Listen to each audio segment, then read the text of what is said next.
G'day, folks. AoS Coach here, and we are talking all things Maggotkin of Nurgle, 4th edition faction pack, and I am joined by a man blessed by the Plague Father.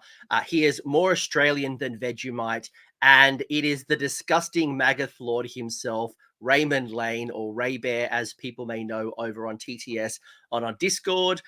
Ray, look, I do not know anyone who's put more reps into Nurgle than anyone in the game. Like, this guy is Nurgle. He could be like the son of Nurgle himself. It could be Nurgle actually, the greater demon. I actually don't quite know.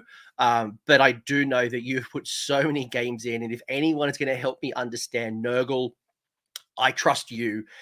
You played Nurgle in the Australian team at the Worlds recently, who just came third. Every time I turn on TTS, you're always playing with Nurgle. You went to the World Championships last year with Nurgle. Nurgle. I think you get the point, and I'm excited to understand the Maggotkin of Nurgle 4th edition with you, Ray. G'day, welcome. Introduce to the folks who don't know who you are. Hello, everybody. I'm Ray, also known as Ray Bear or the bus driver from the stream at the Worlds. And yeah, Nurgle's just my favorite faction. And every time I play something that's not Nurgle, I always think I could be playing Nurgle and having a better time. So I've got like 6,000 points in other armies that sit on the shelf and collect dust because I just keep playing Nurgle. But I love it. I feel that with Suns. Like, every time I'm playing an army that isn't Suns, I'm like, man, I could just be running Suns right now. Why am I not running Suns? So Yeah. I understand and empathize. Man, Nurgle, hey? Like, I haven't had the pleasure yet of playing against many Nurgle armies. So I'm really excited to understand and unpack this faction, because I keep going back to this. When the Maggotkin of Nurgle Battle Tome in 3rd edition dropped, everyone just went really angry, and they're like, this is the worst. This is the worst. And actually it became one of the best. And your dog even agrees. The dog's just like, yep, Nurgle is the best. He smells How the are cat. you? And the cat jumped up on the tree, I found out just before we went on a stream. So the cat's excited, the dog's excited. How are you genuinely feeling, right? Like, I say genuine, right, because you've been through the highs of 3rd edition. You've done incredibly well. Is Nurgle looking good? Are they looking like they've been nerfed to the sun? Has the game completely changed and Nurgle is no longer a good faction? Like, tell me how you're feeling about them in 4th. And 4th right now, I think that Nurgle's still a very strong faction, but the way we have to play them is very different. We're not as durable as we used to be. We don't have the healing that we used to, but we do have the opportunity to get those little bits of chips in and do just little side damage where it really can matter. But it's going to be a little bit harder to do. But I think after people get the playstyle down and how to do it, I think it's going to be a very successful faction. Reminds me a little bit when, was it 2nd edition into 3rd, when Nurgle lost the run and charge off the back of the Gnarlmaw. People were like, oh my gosh, they nerfed it to the ground. And then, like, the playstyle adapted, people worked out what to do, and then you've just been a consistently decent army, right? So what I'm hearing is you're still good. You have to adapt. Things have changed, but overall, you're not negative about the faction in general. Not saying everything's perfect, but overall, it's still all right. We're not quite as strong as we were, but we're strong enough. We're good enough. Like there's no argument that the 2nd edition book was the strongest one we've had, because that one was completely crazy. But like we're still very strong. So you're feeling good about them in 4th? Yeah. I've done. I haven't had very many games yet. I've only had like 12 or 13, but I've only lost 3 of them, so it's going fairly okay. I do need to get more games in. I mean, folks, we are very new into this game, and this is the world's practice here, right? Like, say, oh, humbly, I've only played like 10 to 15 games, while majority of our listeners are struggling probably to still hit the 5 mark. So let's not undersell ourselves just here, Ray. And because of your reps in 3rd, I also trust, in addition to your ridiculous amount of 4th edition games already. What draws somebody, like, let's imagine I was a Nurgle, I was new to Nurgle, or I'm thinking about getting into this. Consider this a way of you spreading disease to all the folks listening to this who aren't Nurgle players just yet. What's drawn you to the faction, and why should I play Nurgle? It's it's my favorite army, just aesthetically and stuff like that. And the 5-up ward combined with okay saves leads to so many moments where your opponent says, okay, that's 20 save rolls. And then you roll your wards and you're like, okay, it took 3 damage. And the look on their face is just, it's wonderful.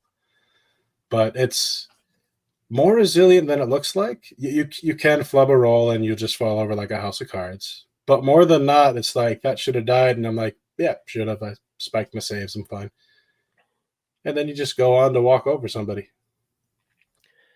It's a really hard army to play into because it really leans into like the death rule, right? Where you're like, right, okay, I've got a unit of Black Kings or a unit of whatever, right? And I'm looking at going, okay, well, I need to allocate X amount of damage. And you allocate that damage, and maybe you were a bit risky and you split your attacks, and you're like, okay, well, this is probably enough damage to kill out those things, and I don't want to waste any attacks, so I'll put them somewhere else. And there's always that 1 or 2 wounds that stays around, and that's all you need to start spreading disease, bringing back models, just absolutely being a terror. And it teaches you a very valuable lesson against Nurgle is when you commit. And wasted damage is actually better than keeping that 1 or 2 wounds or that monster Maggothlord or the Guo sitting on an objective, and then it just does its thing again. So it's that resilience that I've always appreciated and annoyed, but appreciated. Oh, yeah. In one of my games, I had a Guo take 18 damage, and then I got the turn. And by the end of the turn, the Guo had like 6 damage on it because of how much I was able to heal it. And it was a good feeling. It was great. For you, I'm sure it was. Yeah. They weren't too happy. So what's been your highlight so far with your obviously your limited air quote 15 odd games of 4th edition Nurgle? What's been your highlight so far playing through the faction? Like good moments or just like how it feels? Your call. Well, some good moments. I actually had a game against Liam, and I put a group of Blight Kings into his keeper on the first turn, and then they sat there until turn 5 or 4. And they just sit there and did no damage to each other. That was wonderful. I've had so many times where you almost kill the Guo or you almost kill the Glotkin, and then it's like, okay, well, I just healed them for 10 wounds. Try again, and the disease spreading. I don't think I put him on some of the lists I sent you, but Horticulus, I think people need to not ignore Horticulus, because dropping a tree on an opponent's face and then having that 4-up to say, okay, that's diseased, and then I'm going to spread it to half your army is so much damage. I killed 2 Grey Seers and a Warp Lightning Cannon without even getting into combat with them. And I actually played against a Lumineth player the other day. He actually won the game because he was so fast. But I poisoned his caster with disease, did 2 damage, then he miscast and killed his own caster and failed the tactic because of it.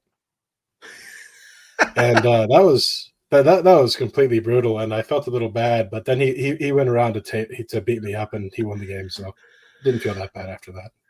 A bit of charity over on that side, but there you go. Like I've said a few times that this game feels definitely more balanced in regards to the games feel a little closer in a lot of circumstances. Yeah, you could still run away with them. Yeah, you could still cripple them in a double turn, but the game generally doesn't feel as swingy, or they do feel a little closer. So there's the underdog mechanic is making a bigger impact than I thought it would. It's definitely brought back a couple of games where I feel like I'm winning this handily, and then it's like, oh, I might lose now. But it's been a big factor. Well, actually, while we're talking about that, good reminder. How has 4th edition impacted Nurgle? Battle pack aside for a second, let's talk overarching 4th, right? So underdog mechanic, fixed CP number, no finest hour, monstrous rampages are now based on war scrolls. Like there's obviously there's so many changes that have happened. The new commands, the Glocken was notorious for countercharging, but now everyone has countercharge. So, like, talk to me about 4th edition overall in the lens of Nurgle. That's actually the part where we're kind of hurt, because those heroic actions were huge for us. That CP, or that extra healing, was big. Losing Mystic Shield was huge for us, because now suddenly the Glocken, yeah, it's 4 up and it's 24 wounds on a 5 up save. You can still kill that over 2 turns pretty handily, especially if you get a double. And the fixed command points hurts because the countercharge costs 2, and the Glocken really wants to countercharge. But also because the countercharge is now in the charge phase, like somebody's just like, okay, well, here, have some Hobgrots into the Glocken. Now he can't countercharge. So it's even more of a positioning game than it was before. So it's going to be very interesting to learn and adapt to that. But yeah, the loss of some of those things does hurt us a bit, but that also hurts everybody. So like everyone's kind of on the level playing field with that. And Finest Hour was, man, we don't miss that one too much. It was good, but like it wasn't like live or die. But does that change, for example? Like I've been plenty of lists where I played against, whether it's 2 Guos or Rodigus, or you got 3 Maggothlords on the table, and you can almost rotate Finest Hour on each of them. Do you think that kind of impacts the amount of monsters you have, or do you think multi-monster builds, whether it's double Great Unclean Ones or 2 or 3 Maggothlords, is that still a viable build you feeling in 4th? I won a game a couple days ago with 3 Great Unclean Ones and the Glocken. So yeah, no, you can still do monster builds, and it's very silly. It's a little riskier, but like it's still very viable and fun. I had a good time. No, that's good. That's good. I'm so glad to hear, because we were talking offline before we started, and it's a crazy Wild West right now. And you build a list, but ultimately where the meta sits, we don't quite know yet. We really don't know. The early prediction shows there's a couple of factions. Nighthorn is one of the many examples who are maybe standing out in front of the pack. Lumineth's terrorizing some people. Cavalry seems very popular. I don't think a lot of people are building enough into anti-cavalry. Endless Spells are kind of going Hulkamania, running wild over the table. But when the dust settles a little bit and people go, right, endless spells are causing terror to me, I'm going to build a lot of anti-magic or things to handle endless spells. Where does that list kind of settle? So for us, as I look through this book, I felt like you've got plenty of options and plenty of builds. There's still some units that I think struggle to hit the tabletop at the moment, but I think overall, you're still in a decent spot. It's not a good competitive spot. Yeah, I've been doing a lot of theory crafting and list building, and actually the way I was building Nurgle lends itself perfectly to this edition, because I was already building Nurgle in modules. Like this is a 500 to 600 point module. And now with how the new battalions are, it's pretty much the same way I was building already, except without the battle line requirement, which is so wonderful. You don't have to pay Plague Bear attacks anymore. But tell me more.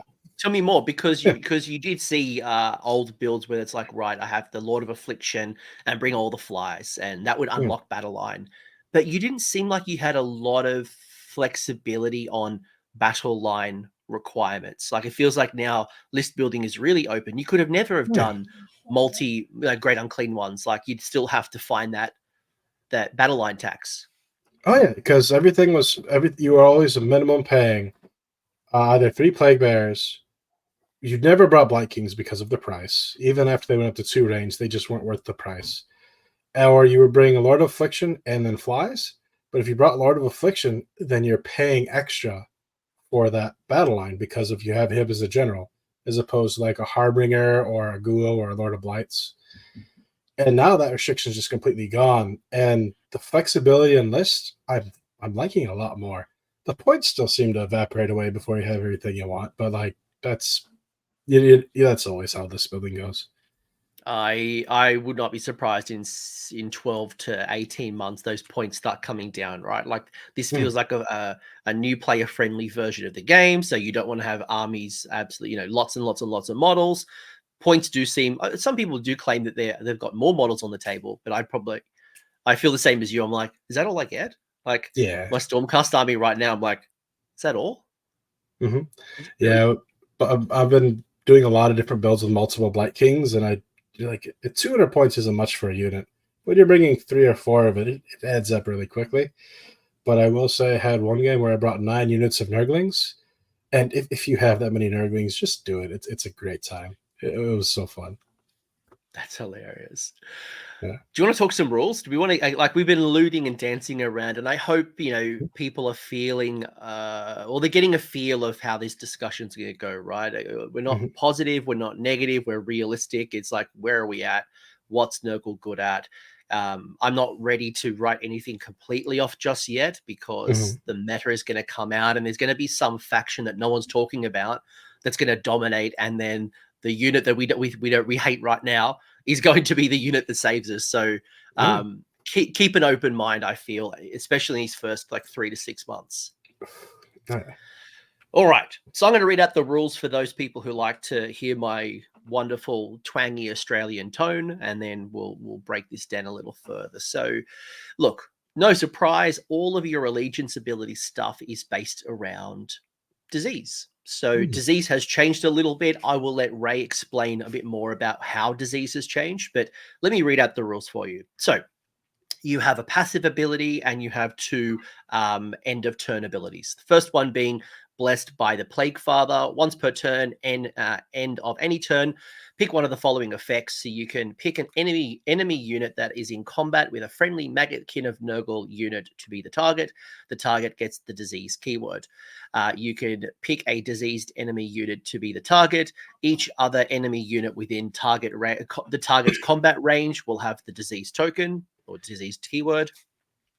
And or if all enemy units on the battlefield have the disease keyword, inflict 1 mortal damage on each of them. Okay, so disease has changed, right? So in the past, you could allocate disease based off a wound. So you could do some damage, from endless spells. If you did it through the sorcerers, you had, shooting shenanigans. There's a lot of different little disease tokens, right? And you stack them up to 7.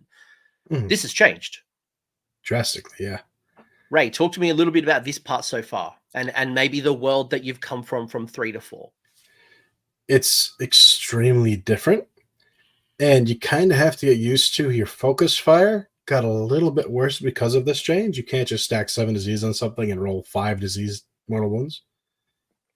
But this lets you counter healing armies, counter recursion armies, and if you can spread it a decent amount, you're just going to rot them away slowly, turn after turn. If you do get the disease correctly and you can manage it well, you can be doing, D3 +1, D3 mortal wounds to half your opponent's army at the end of every single turn, which is completely crazy. It makes people waste rallies, makes people waste their healing and recursion. Like, for instance, my favorite one so far is Croak. Because Croak, instead of healing to full, he just removes the disease counter. Then he's got to roll again for the next phase and see if Croak, or the next turn, and see if Croak lives or dies. And it's so, there's so much shenanigans you can do with it, and I think it is slightly better than how it used to be. I think that this leaves you for more options, and that you can spread around and get to things you wouldn't be able to normally get because we're slow. I think it's better. Yeah, it's interesting because you no longer can do perfect example was the sorcerers, right? What do they call them? Oh, the Rotbringer sorcerers. Yeah, I just did Chaos video the other day, so I keep thinking of Chaos Sorcerer Lord. Like, no, wrong sorcerer, wrong 5-wound idiot. You used to be able to, summon an endless spell. It would be disease. You'd then do some damage there. You'd be able to shoot, do some disease there. The 3rd edition Nurgle was chipping away constantly. It was just like every phase you were thinking, how can I chip and just allocate 1 or more disease tokens? That was the way you were thinking about it. That kind of has been removed. It's like, okay, right, well, how do I start the disease process and, inflict that first disease token, thinking about then how do you spread it? So what is going to give you the biggest bang for buck to spread? And then starting to think about how else do you think about that? It's, if you're against a castle army, they can't castle against you. You've removed that plan for them. If they want to castle, their entire army is going to be taking extra damage. And part of the reason why I think Articulus is big now, because he gets to put down a tree every turn. Your trees are kind of a 6-inch bubble of control. It's either I go in and I kill the tree, or I risk extra armies getting diseased for free, which would let it spread around. Because the best turn you can have is hitting somebody with a tree on the 4-up, and then spreading that disease. And then suddenly it's their first turn, and they've got 3 or 4 units diseased. And the damage is starting to tick. You put them on a clock, and if it's a low wound army, that clock is real short. So what you're thinking about is not just how do I put down a disease and start it spreading, but you're looking at things like trees, horticulus, other ways to get that disease out ASAP. And I am finding a lot of people are building elite right now. You are seeing a lot of elite armies. Oh yeah. Even when I try to do like a more infantry core style of Nurgle, I'm like, there's like no models on the board still. Easier to That's carry not. though. It is true. Yeah, very true. And obviously mortal damage. There's less. I feel like there's less wards in the game right now. So that mortal damage, you're really going to probably feel it. Again, I'm speaking generally. There's still armies that have really good ward saves, but just generally, like my Stormcast, for example, no ward anymore. Just gone. Sorry, Hammers. Really? No ward. Well, yeah, Hammers doesn't have that 6-up ward on objectives anymore. I'm like, oh, this damage really hurts. Oh, they could have kept that. That wasn't too strong.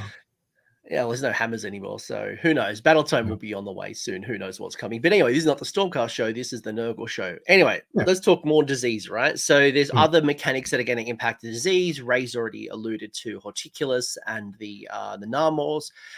We have a few other things, right? There's a passive ability here, Desperate Remedies, where if a diseased diseased unit uses an ability that would heal or return a slain model, Rally as an example, they can heal a disease token or the disease keyword rather than healing or bringing back a model. And that was kind of what you were talking earlier about with Croak, where Croak's like, I can either rally, or if there's another healing mechanic, I can try to heal, or I can remove the disease token. So it might force your opponent to spend that rally point because they can't afford to lose that model taking D3, maybe D3 plus 1, or they're just going to be slowly rotting away. I think the biggest part of it is that it's not a May. It's they have to remove the disease token instead of healing. So if you rally on something and you get like 5 dice that are 4-ups, instead of returning 4 guys, you just don't get, you just remove the disease. You don't get to return anything. Because 3rd edition it was an option. 3rd edition it was like I could choose A or B. You're right. Ooh, that's spicy.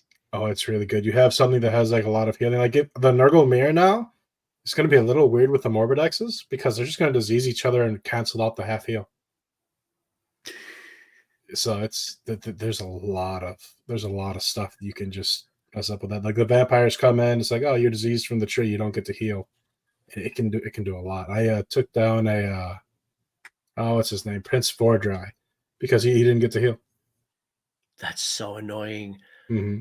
For me, right? And I think as well, if I think about this strategically, you're almost allocating one resource, a rally. If you don't have a native heal, you're allocating your rally point to keep this unit or hero alive. So that's one of your 4 CP, assuming you haven't got an underdog or a bonus to CP. That's wild. That means countercharge becomes really hard to do because that's 2 of your 3 remaining CP. Or does that stop magical intervention? Does that stop power through? Like, it's a real trade-off here. Obviously, no all-out defense or all-out attack, but there's now a real trade or you accept that this thing is going to eventually die. I had one game where they were real sad. They used the rally to remove the disease, and then it was my turn for the hero phase. I'm like, okay, well, counterspell, and I'm going to put the disease back on you with the Guo. So have fun with that. You don't get to heal. And you're mean. It felt good. It was good.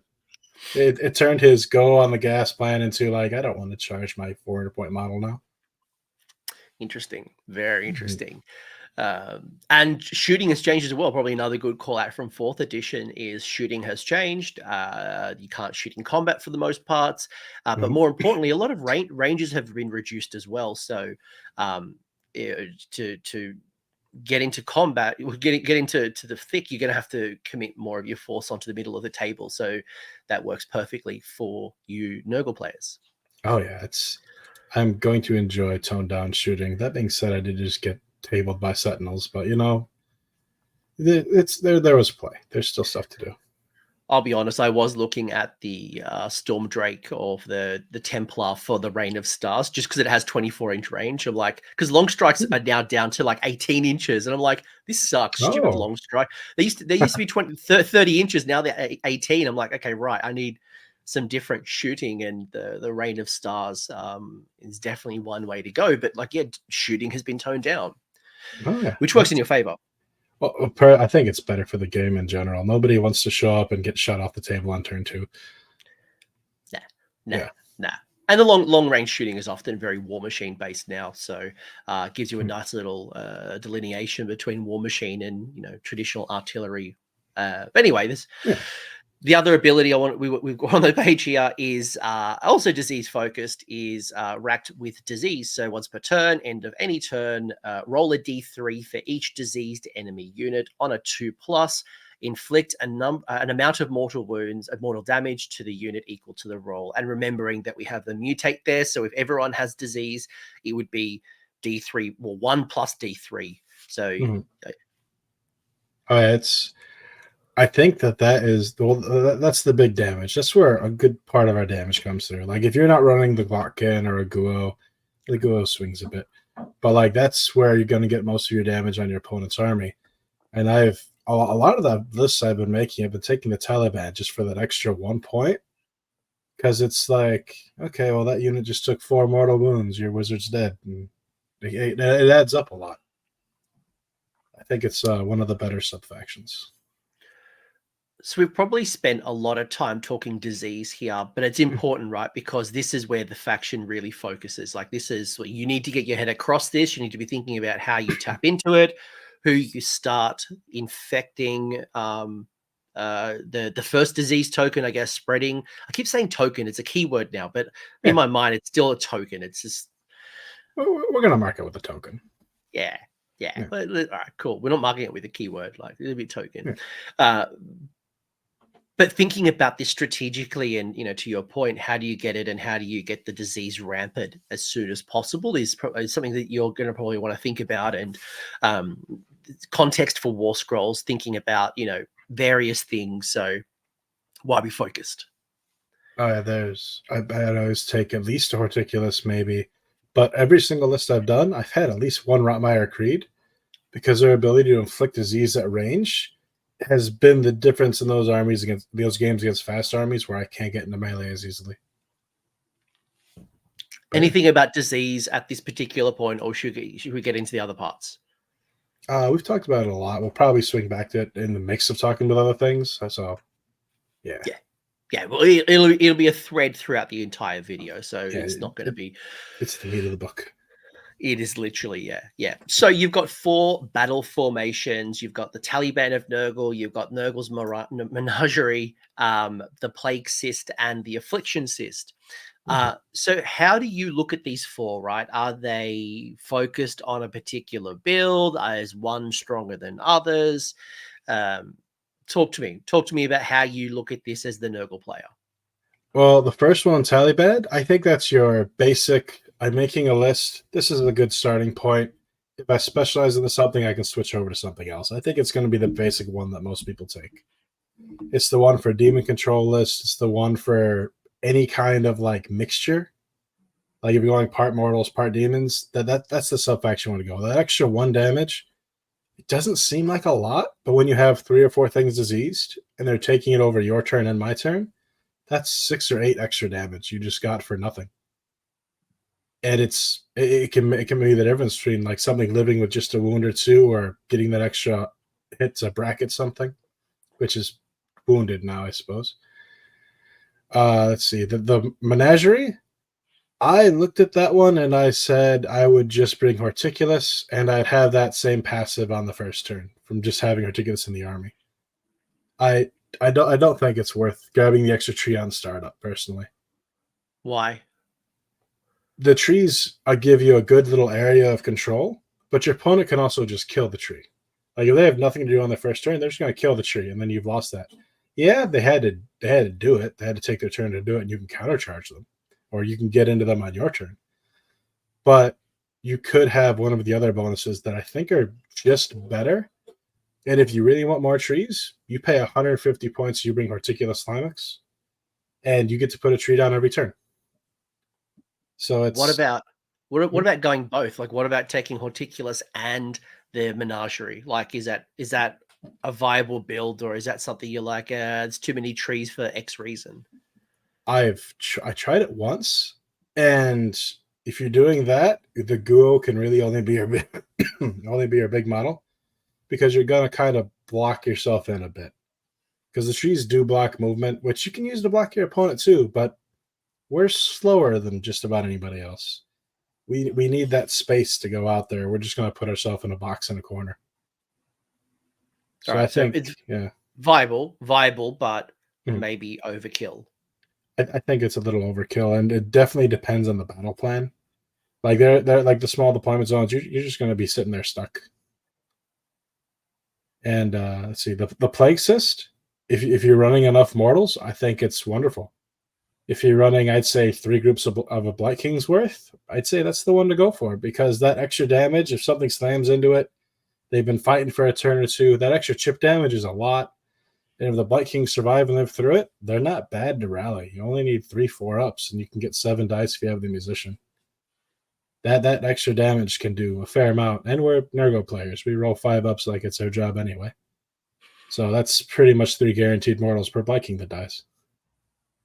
And the Affliction Cyst, that's just, you're going flies. You're trying to either alpha strike them, or you're going for a really widespread control demon list, which I have a list built for. I haven't played yet.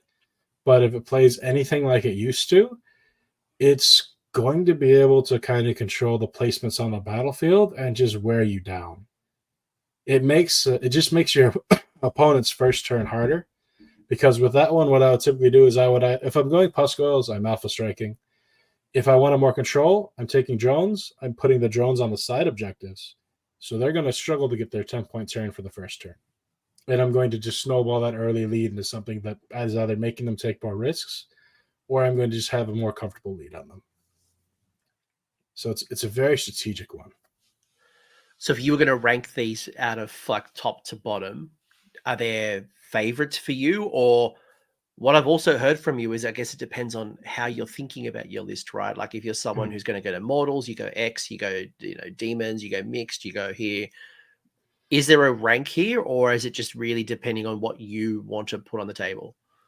I think it depends on what you put on the table. I think that those 3 at least are all pretty equal up there.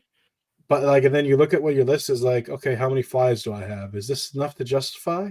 Like, if I just have 2 flies and the rest of my list isn't built towards controlling the battlefield, might not be worth it to go Affliction Cyst. The extra disease might be more worth it. But if I'm going like lots of Plague Bearers, a Guo, I have a couple Bile Pipers, or I'm going Pusk-Oil Blightlords, then the Affliction Cyst might be extremely worth it. If I have 2-3 units of Blight Kings, a couple things of Rotmire, Plague Cyst is definitely worth it then, because the extra damage will be there. It really depends on your list. I think you make your list first, and then you pick your sub-faction, which is really weird and something I feel like not a lot of armies will do. Yeah, like it's interesting because some of the lists that I've been writing for other factions, it's very clear, right? I'll go back to my Stormcast example. Like, if I'm writing Extremist Chamber, like Fulminators and Dragons, okay, well, that's the sub-faction for me. Like, it's very, very clear. This is less so. This is less clear. So, which is also good because it means there's a lot more flexibility. Like Taliban is super flexible. So regardless of how you want to build, it's there. I don't think there's anything bad here. I think to your point, though, that I think there's 3 standouts and one that's questionable, and that's the questionable one's the Menagerie. And I think you've raised some good points about the Gnarlmaw, buddy Skaven, the Gnarlmaws. So why are 2 things very similar? The Feculent Gnarlmaws, because of the restrictions now on how terrain is set up within territory, that can block you and can screw you up, especially with those big bases, to your point. So If you're going to do that, have a really good plan. Like if you're going to run a bunch of flies, then who cares? Yeah. You just fly over it. Who cares? Oh yeah, and it's you're not locked in anything by any means. Like if the meta goes to a bunch of like little foot heroes and there's a bunch of like little foot casters, Taliban will be great because you're just going to get that little extra tick on those heroes and knock them off. If the meta is not that, then you'd be like, okay, well, maybe the mortals from the disease from the plague cyst will be good. Or if it's a weird mixture, you don't have enough mortals to justify plague cyst. You don't really need the extra mortals from Taliban. You could go the extra tree just to make their first couple turns harder. It's extremely flexible, and it's what I like. It's gonna be a little bit difficult to list build for people who don't try everything, because I feel like they're gonna look at one section, they might get stuck on it and like, why doesn't this work? And I'm like, one thing doesn't work for everything. Every game's different, every opponent's different, every opponent's army is different. And you just might have a bad matchup, you might have something that doesn't work well here, but then you play that next game, and then your opponent has 2 models left on turn 3 because everything went well. Like you can't get discouraged by 1 game or 2 games. Get your reps in, and I think Ray has given us good advice: is start with the list first, then see where it kind of fits, and then tweak accordingly. Yeah. Of the 3 heroic traits, let's go first, second, third. I assume everyone's read this by now, or you can bring it up if you want to read it. Where do we rank our favorite of the 3? So you've got Gift of Febrile Frenzy, you've got Grandfather's Blessing, and Overpowering Stench. First, second, third, and then tell me why. Grandfather's Blessing is first. Gift of Febrile Frenzy second, and Overpowering Stench is third. If you're running a Guo, you're taking Grandfather's Blessing. Healing D6 on a Guo is just disgusting. They're either not going to target it because they don't think they're going to kill it, or they're going to target it. If they leave it alone on 3 wounds, you heal that D6, you do the spell, the heal D3. If you're running a Life Swarm, that's another 3. It's a disgusting amount of health you can just recur on that Guo. And if you're running like the slower stuff, maybe you just have foot heroes, then maybe Gift of Febrile Frenzy just to get that 1 extra inch. That 1 extra inch is huge in a lot of cases.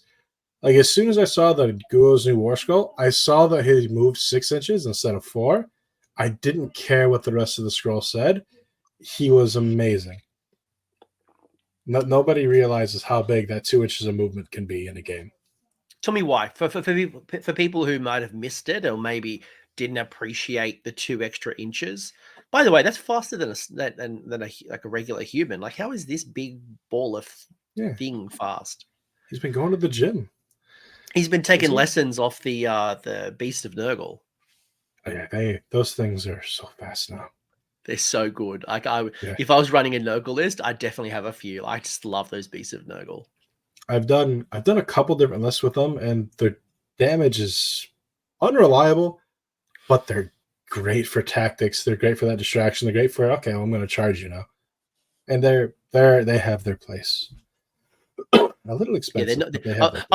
I'm not taking them to deal damage. Like that's the pin and win. They're the flexible, annoying things that you ignore them at your peril. You focus on them, and that's damage not going into other things. And Horticulus survives them on a 3-up. Ooh. Yeah, it's nasty. That's why they're 150 points, though. Yeah, because they were like 100 and 110 something. They were a lot cheaper than that in the past. Yeah, I think they were 110. But they gained 40 points for 3 extra inches of movement, which they lost their run and charge, so they didn't really gain that much. They gained it for retreating, which they don't want to do, but I still think they're great little distraction pieces or little battle tactic getters. Yeah, valuable. We'll get to units. I think. Yes. We'll just opening up a can of worms. Grandfather's Blessing first. I agree wholeheartedly. Like the heal, keep it on the table. Love it. Number 2, you said Frenzy, right? And then Stench third. Yeah. That extra 1 inch of movement when you're doing like Plague Bearers or something like that. How many times have you like gone for a battle tactic and you're like, if I roll a 1, I fail the movement? It's like, well, this solves that. That turns a 9-inch charge into an 8-inch charge, which is so much nicer. Like that little extra inch, if you move it correctly, can make so many things easier or better. Like you don't have to rely on that 11-inch charge anymore because over those 2 turns you move 2 extra inches. Now it's a 9, which isn't great, but it's more doable than 11. Well, Like even like you can roll a take 9. the flank or seize the center, right? Like if I'm trying to get Oh, some yeah. units wholly within 6 inches of the side, sometimes there's that one base that I just can't get over, or I've got to use a CP to do the run 6 as opposed to actually roll the dice, or seize the center. Like I don't quite get there. Mhm. That 1 inch can be a big difference maker. Oh yeah, and you can move a section of your army and then run that hero over to the other section of your army and give them the bonus move too, because it's the extra inch when they start that move. So you can just have them bouncing back and forth. Like say you have a sorcerer lord or Lord of Blights that doesn't really want to be sprinting up the board. He can just bounce around and just give your army that extra inch of movement. A 7-inch Glocken flying at your face or a 9-inch Maggothlord coming at you is pretty great. Just a little bit. Yeah. All right. And then the last one was Overpowering Stench. You know, it's the least of our favorites. Do we hate it, or is this our least of our favorites? See, I like part of it. I don't like that it's in combat. Because in combat and then also on a 5-up, it's a lot of restrictions. It's going to be difficult to do. It's like, who was it? There was a Bone Reaper's command trait in the old one where on a 5-up within 12 inches, you would kill a command. And it's great when it works. But this has more restrictions of that you have to be in combat. And the things you're going to be in combat with are either going to die or that 5-up is like, why is it a 5-up? Like if it was pick 1 in combat, I'd say it's very good, usable, very decent. I'd probably still pick Grandfather's Blessing first. No, I don't. No, Yeah. I wouldn't. Removing a command on a free up is nothing. But yeah, I agree. It's worse. I agree. The fact that it's a 5-up in combat, if it was 5-up within 12, as you said, or something a bit more flexible, I'd agree with you. But I don't know about you, but I'm probably spending two CP in combat at best, all out attack, all out defense. Yeah. Okay, right. That's 1 in 3 chance, or in fact, my whole heroic trait could be useless because I don't roll the 5-up. Or you'd never get in combat. Well, there's that as well. Yeah. There's that as well. That, yeah. I think that's definitely the one who had it's the least powerful of the 3. Yeah, both of your lists that you've submitted for discussion today have all started with Grandfather's Blessing. So that's the one that you would be taking if you were going to a tournament. For the folks who are thinking about what's the pick, and then the other one probably stands out equally when it comes to your artifacts. Is you've got the Witherstave, the Carrion Dirge, or the Rust Fang. Same deal. First, second, third. What's our picks? Witherstaff, then Rustfang, then the Carrion Dirge. Because Witherstave is the clear winner to me because it's more than once per battle, first of all. And it's a 4-up for an enemy unit that charge this turn. So say you have it on a Great Unclean one. They charge your front line of Plague Bears, and then you charge your ghoul around the sides at them with a counter charge. You can still make them strike last on the 4-up. So you can take that big hammer they had in there, make them go against a wall, give them the 4-up, and then you can kill them with other things. And it's the strike last is so good when you're trying to hit Nurgle, because even Plague Bears do mortal wounds on 6s now. And if you charge into the Glocken with a foot hero with this on next to him and you get that 4-up, your hammer's dead. The Glocken will lift it up and flip it off the table. It's such a great, do you really want to make this charge kind of piece? And Rustfang, you would never take it on a big hero. I think you would take it on like a Lord of Affliction, or if you're running the Harbinger, who I haven't explored a ton of yet with the Harbinger. I need to test them more. But like, it's the I'm going to try and assassinate you character. It's the you have an important piece and I want it dead. If the meta shifts to something like that, like if we really go to a hero hammer, Rustfang might be the one that you take, actually. Because -1 to save for a Nurgle book is pretty big because we don't pack a lot of rend. our best rend is 2, and it's only on our big models. So I think Rustfang could have some play. It depends where the meta goes. And with Carry and Dirge, it's there. That's a thing that you could do. I don't recommend that one. Because -3 from something's control score isn't bad. But those things could also be dead. And it's once per battle, and it's in the hero phase. So you've already got to be up the board in the mixture and then activate it. So there's too many restrictions for it to be viable, I think. I don't think it's good enough.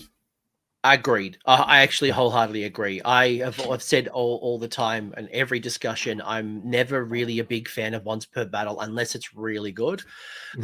Rustfang is solid because you just want that one combat just to absolutely pummel the opponent.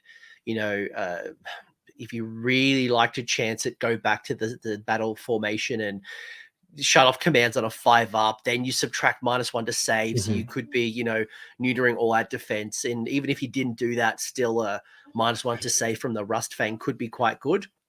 But I definitely would be tapping into a multi anytime with a stave as opposed to once per battle. Yeah, the Rustfang is the one you pick if your locals is all Sons of Behemoth and people pushing around cabbages. If the Dirge was not in the hero phase, I think it's viable. I think people are sleeping on objective control. And the fact that you can pick 3 enemy units within 12 is good. It's the fact that you got to activate it in the hero phase. So that to me is too many restrictions. It'll work.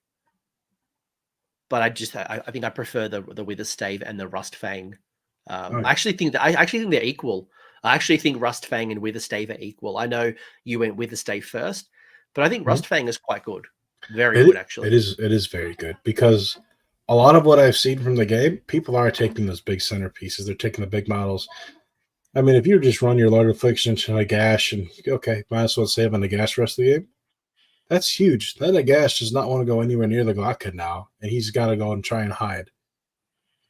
But I do think Rustfang is very good. It's just once per game. If you're against an army that doesn't have a lot of heroes, it's not great. Like, you don't want to play against it with Gits, and they're like, okay, well, your Moon Clan Sorcerer is now -1 to save. It's got a 0 save.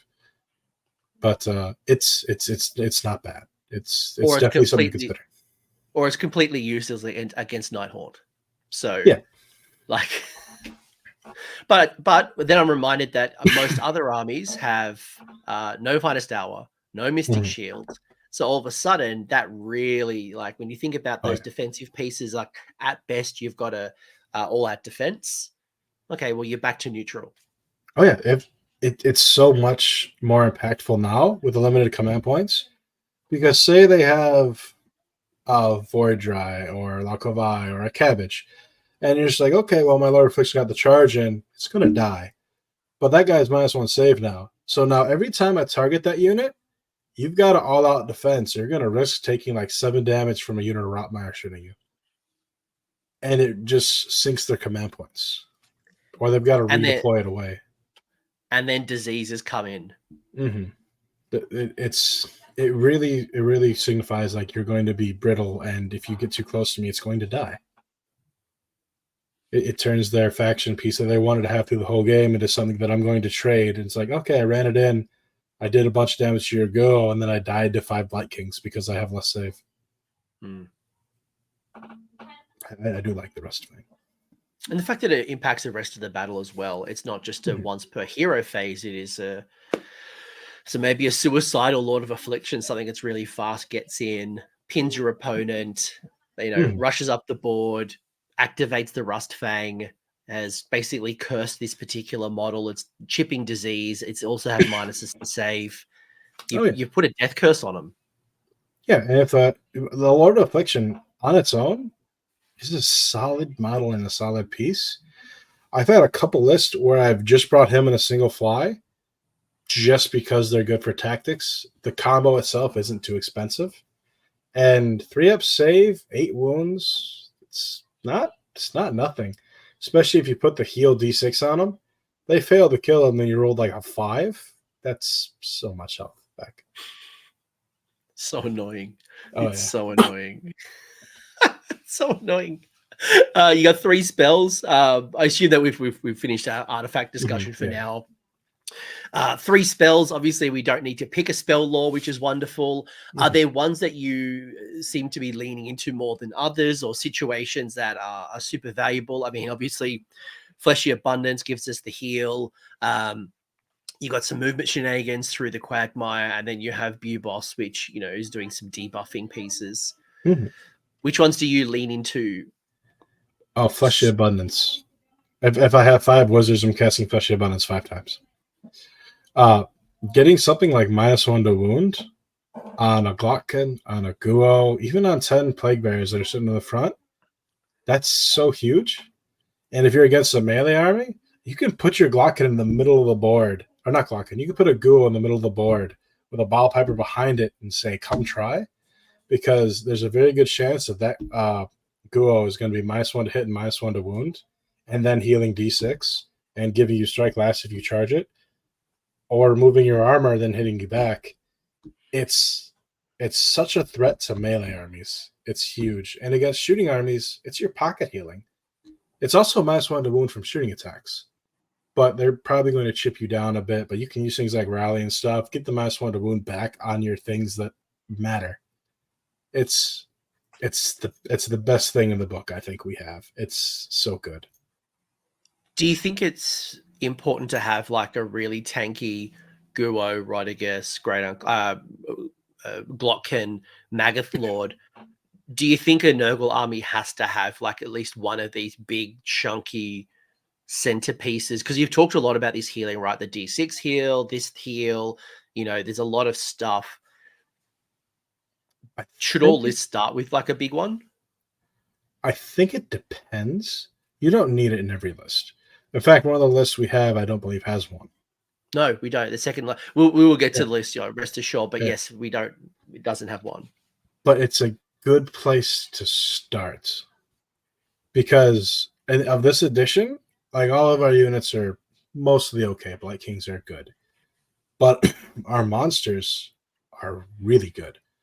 Like the Glotkin, he went down in points. He gained movement and he gained damage. He lost flexibility, but he's a huge melee threat now that if he dies, you're like, okay, I have other stuff. The Guo became a great support with the ability to bring back demons, get more tactics, add to that durability, and his spell is amazing. And the Maggothlords, well, 2 of the Maggothlords are still good, and I think are both very viable. Like in most lists, I would say you want at least one monster, but you don't need to go all in on monsters anymore. We do have other play. What about the other 2 spells? Because the first thing I was thinking about is I actually don't mind the Quagmire because we are seeing a lot of lists at the moment building around cavalry. So being able to halve their movement, and obviously Varangard, or, you know, what's it called? Slaves to Darkness have the 3d6 charge, and there's some other things. So even just like reducing the amount of the movement characteristic is going to help them, and it'll maybe reduce them getting into the charge, or at least delaying it a turn. And if people are building into Chaos Knights, Fulminators, you know, all these, not all the cavalry, certainly some of the cavalry have a 3-up save. Then you get an additional bonus there through the Cloying Quagmire. I think it's extremely. The last 2 spells I tie for second because they're both that good and they're both good in that niche. I use Quagmire less on fast targets, more on slower targets. I mean, like, okay, you're crawling towards me. You need a huge charge now to get that unit of trolls into me. Or I've even used it. I had a beer match where a guy wanted to retreat out, and I'm like, okay, well, your Guo is a 3-inch move now. It can't retreat. It can't get out of combat. And he had it stuck there against 20 Plague Bearers, and I got that spell off 2 turns in a row. So his big 480-point model sat there trying to slap out Plague Bearers, and it didn't go well. But I think it's a good pinning technique. Like, we struggle against fast things. That's kind of an answer for them. And if you cast them from a Rotrigger, you can take away a ward too. Like if you're against Nighthawk, that unit's half move. It's not going to be -1 to charge, which is fine, but they don't have a ward now, and it's huge.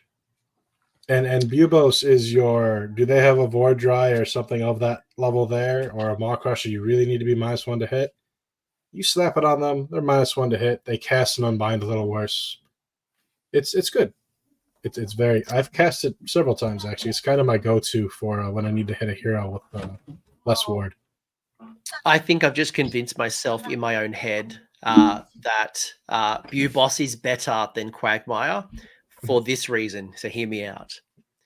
Right now, there's some really strong endless spells out there. Cronspine and Purple Sun as just an example. I'm using them because they're casting value of 8. Mhm.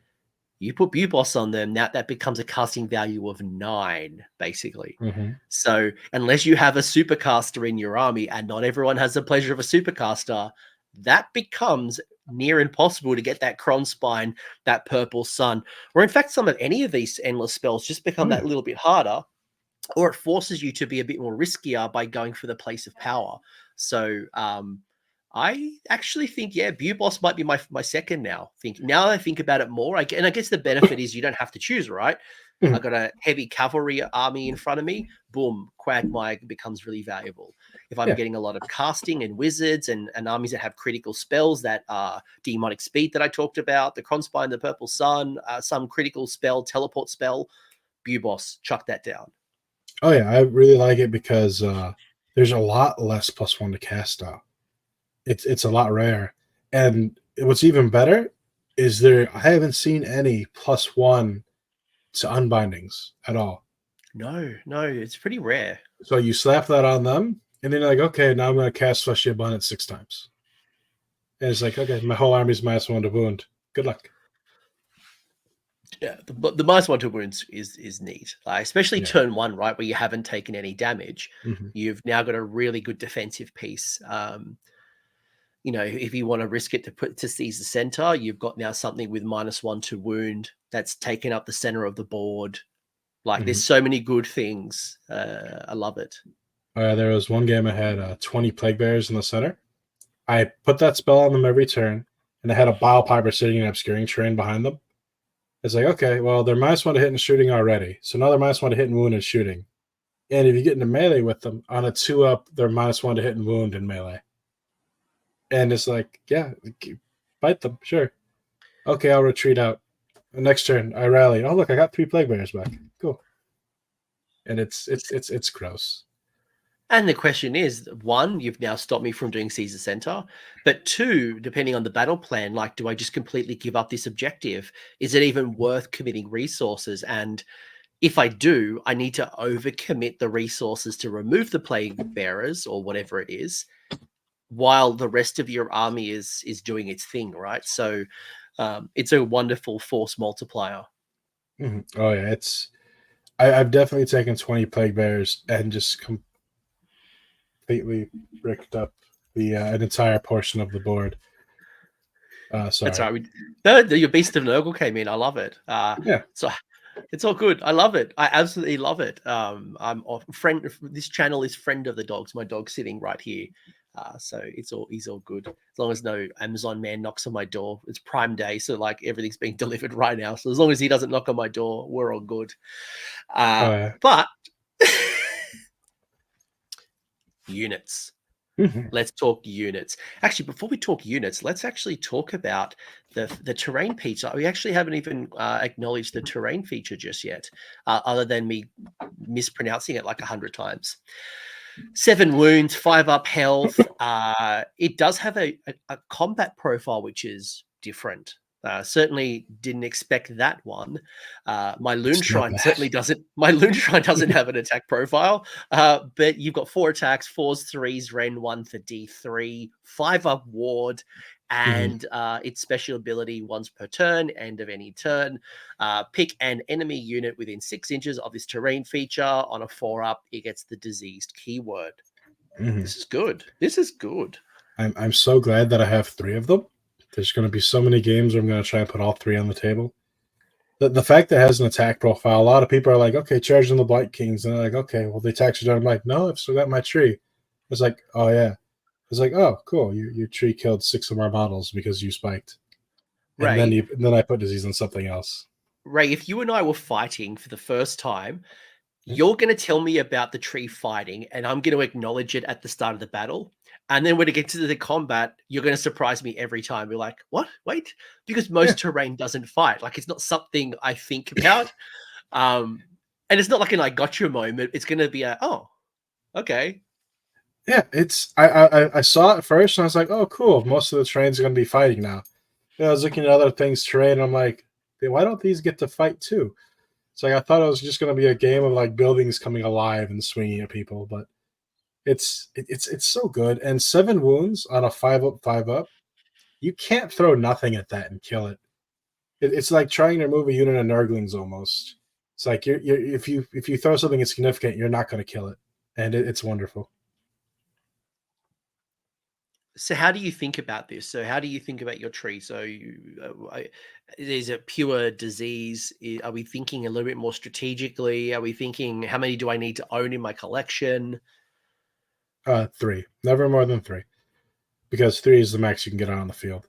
But I think instead of like putting it off to the side or putting it in the back, or you would tuck it to the side for neutral Gnarlmaw for the battle tactic, now it's like, okay, well, this is a side objective you might want to throw something at. I'm going to put this tree within 6 of it. So now if you walk on that, you're getting diseased. If you get too close to it, you got to fight the tree. Or it could be like if your opponents are really big and cagey army and they need a lot of movement and you don't, because you're maybe running a more elite list, you put it in the middle. You muck up their movement. You give them something to charge and they can get closer to you from it, because it does let them get closer to you. But most of the time, it's what you want anyway.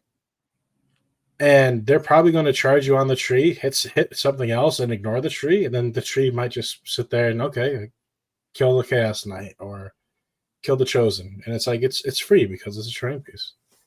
And we can do that because it has no movement characteristics. So even though it is a unit, I can then use it to, and this is like endless spells that have no movement characteristic. I can charge it, get into combat, but then get into what I need to pile in and go attack my thing or move and you know.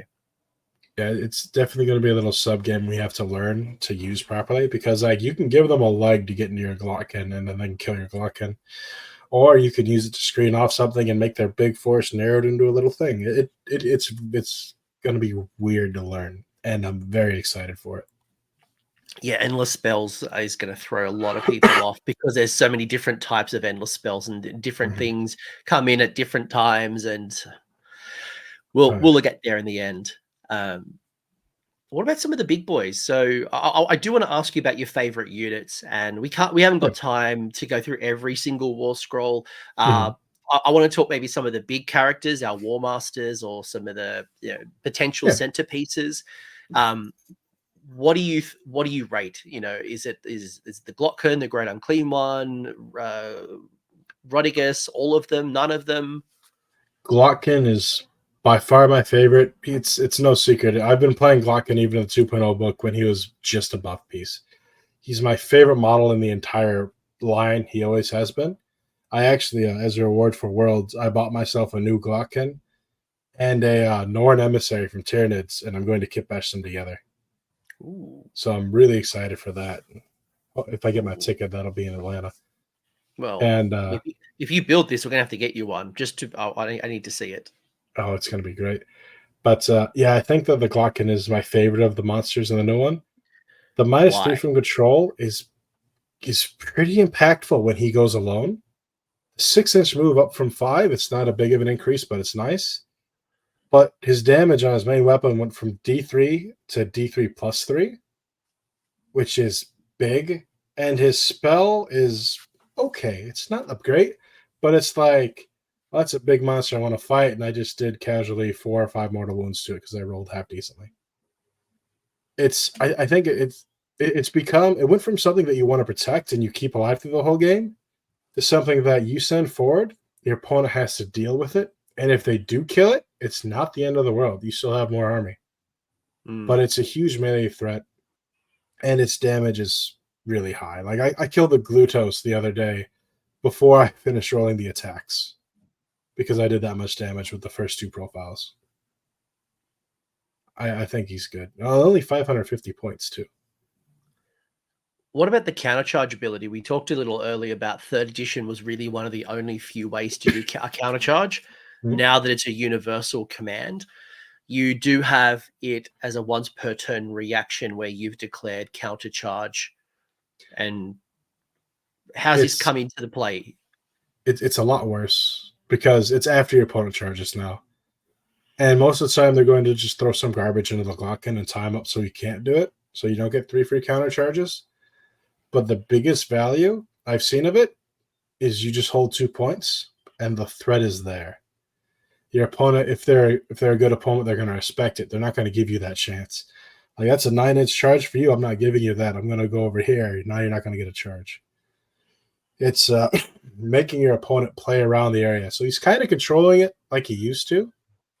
Because if you get that charge in, suddenly that little fight you wanted on the side becomes my entire army is into you. And that's exactly what we want to do as Nurgle, is we want to hug you and just squeeze you slowly. Except for the Glocken, he squeezes quickly.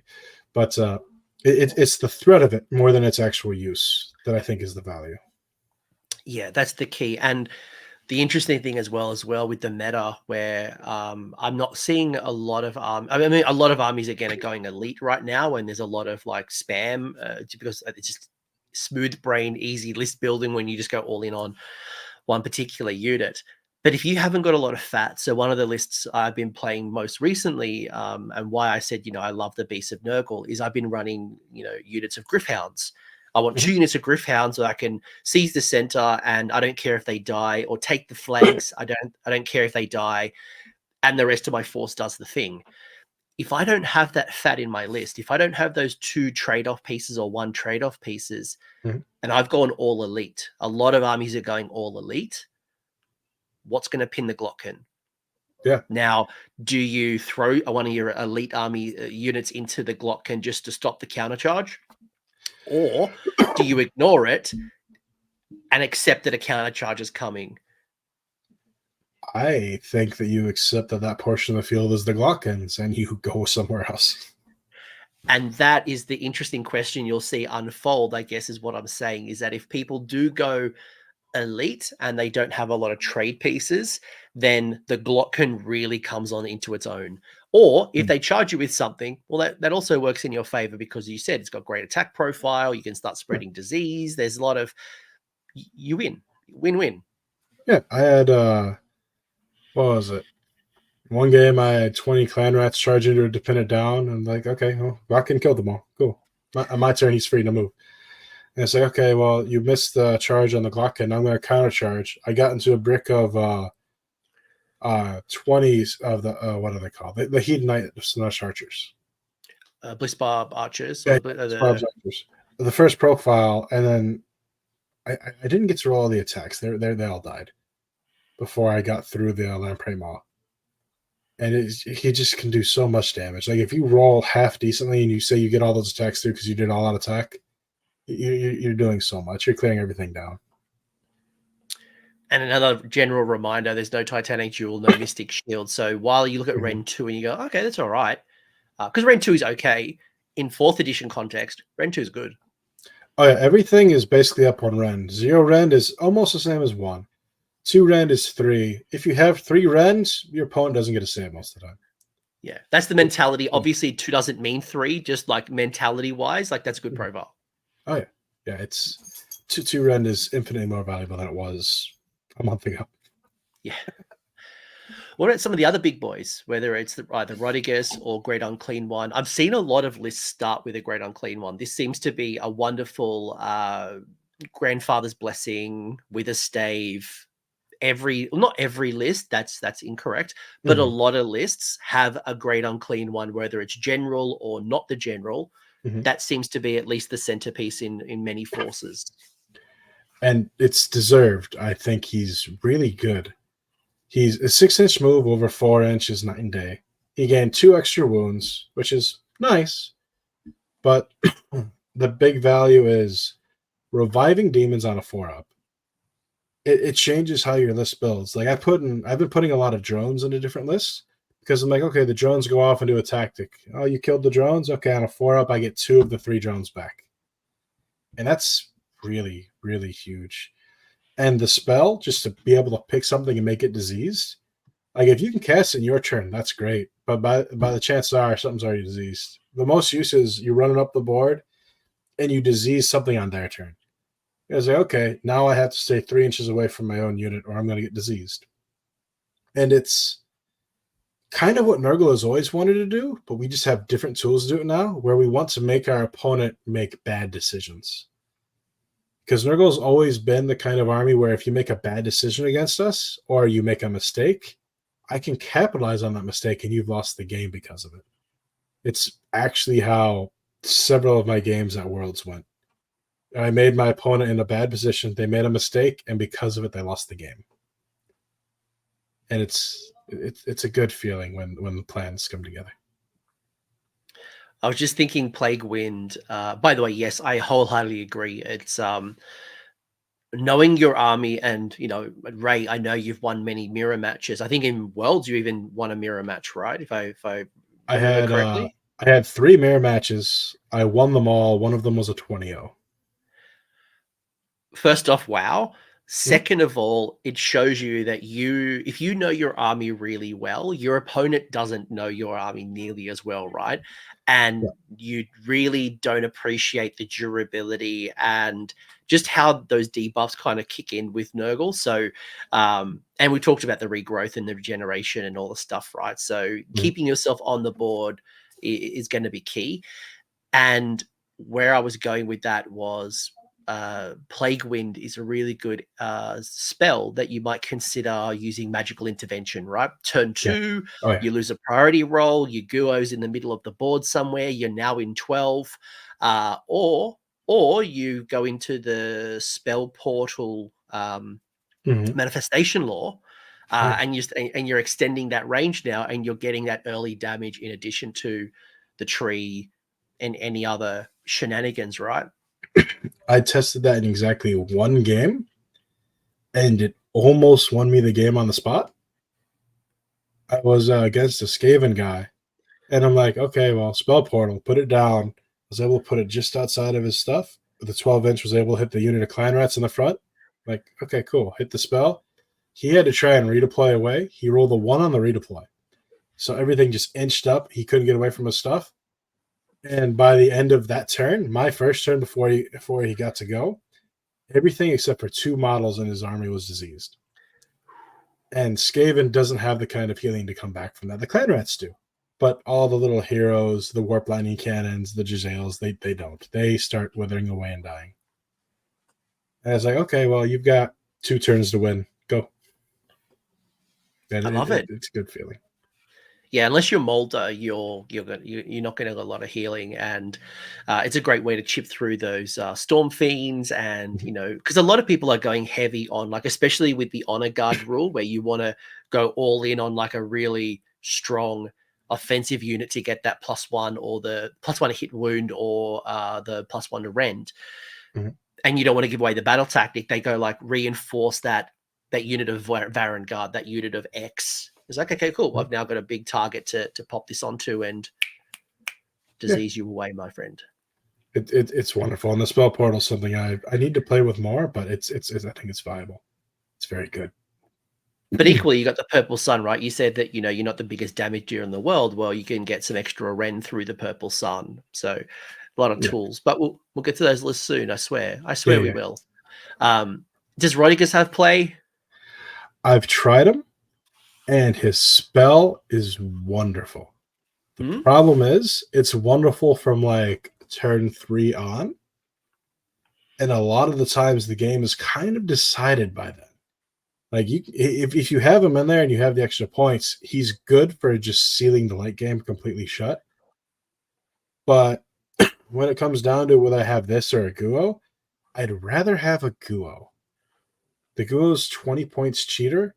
It has a shooting profile that isn't insignificant, and combined with a shooting profile, since it can shoot in melee, it is a little bit better in melee. I think that the Guo edges out Rodigus, but I don't know. It depends what the meta goes to. Rodigus might end up being the play. If it goes to longer, grindier games, Rodigus would end up being the king of it because that spell is insane. It's really good, and he has +1 for it. It's he definitely has play. Like I brought him and a Guo before, but like it a little bit less than a Guo, but still good. I think. If I had one choice, and Ray, you tell me where my thinking is at. I'm conflicted because on the Guo side, I have the Witherstave and the Grandfather's Blessing. Rodigus is a unique character, so the Rodigus cannot take either of those abilities, right? Obviously, you can put it on something else, but pound for pound, I'm not getting the D6 heal and I'm not getting the other boost, right?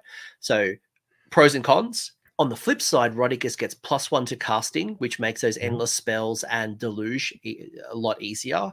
Well, obviously, Deluge is a unique spell to Rodigus. So Rodigus is a double caster where I could also then use the D3 heal or double. I could use, no, I can't use that twice. I could use that nice. Once by Rodigus. Yeah, like I can't double down. But I could use Deluge and the D3 heal.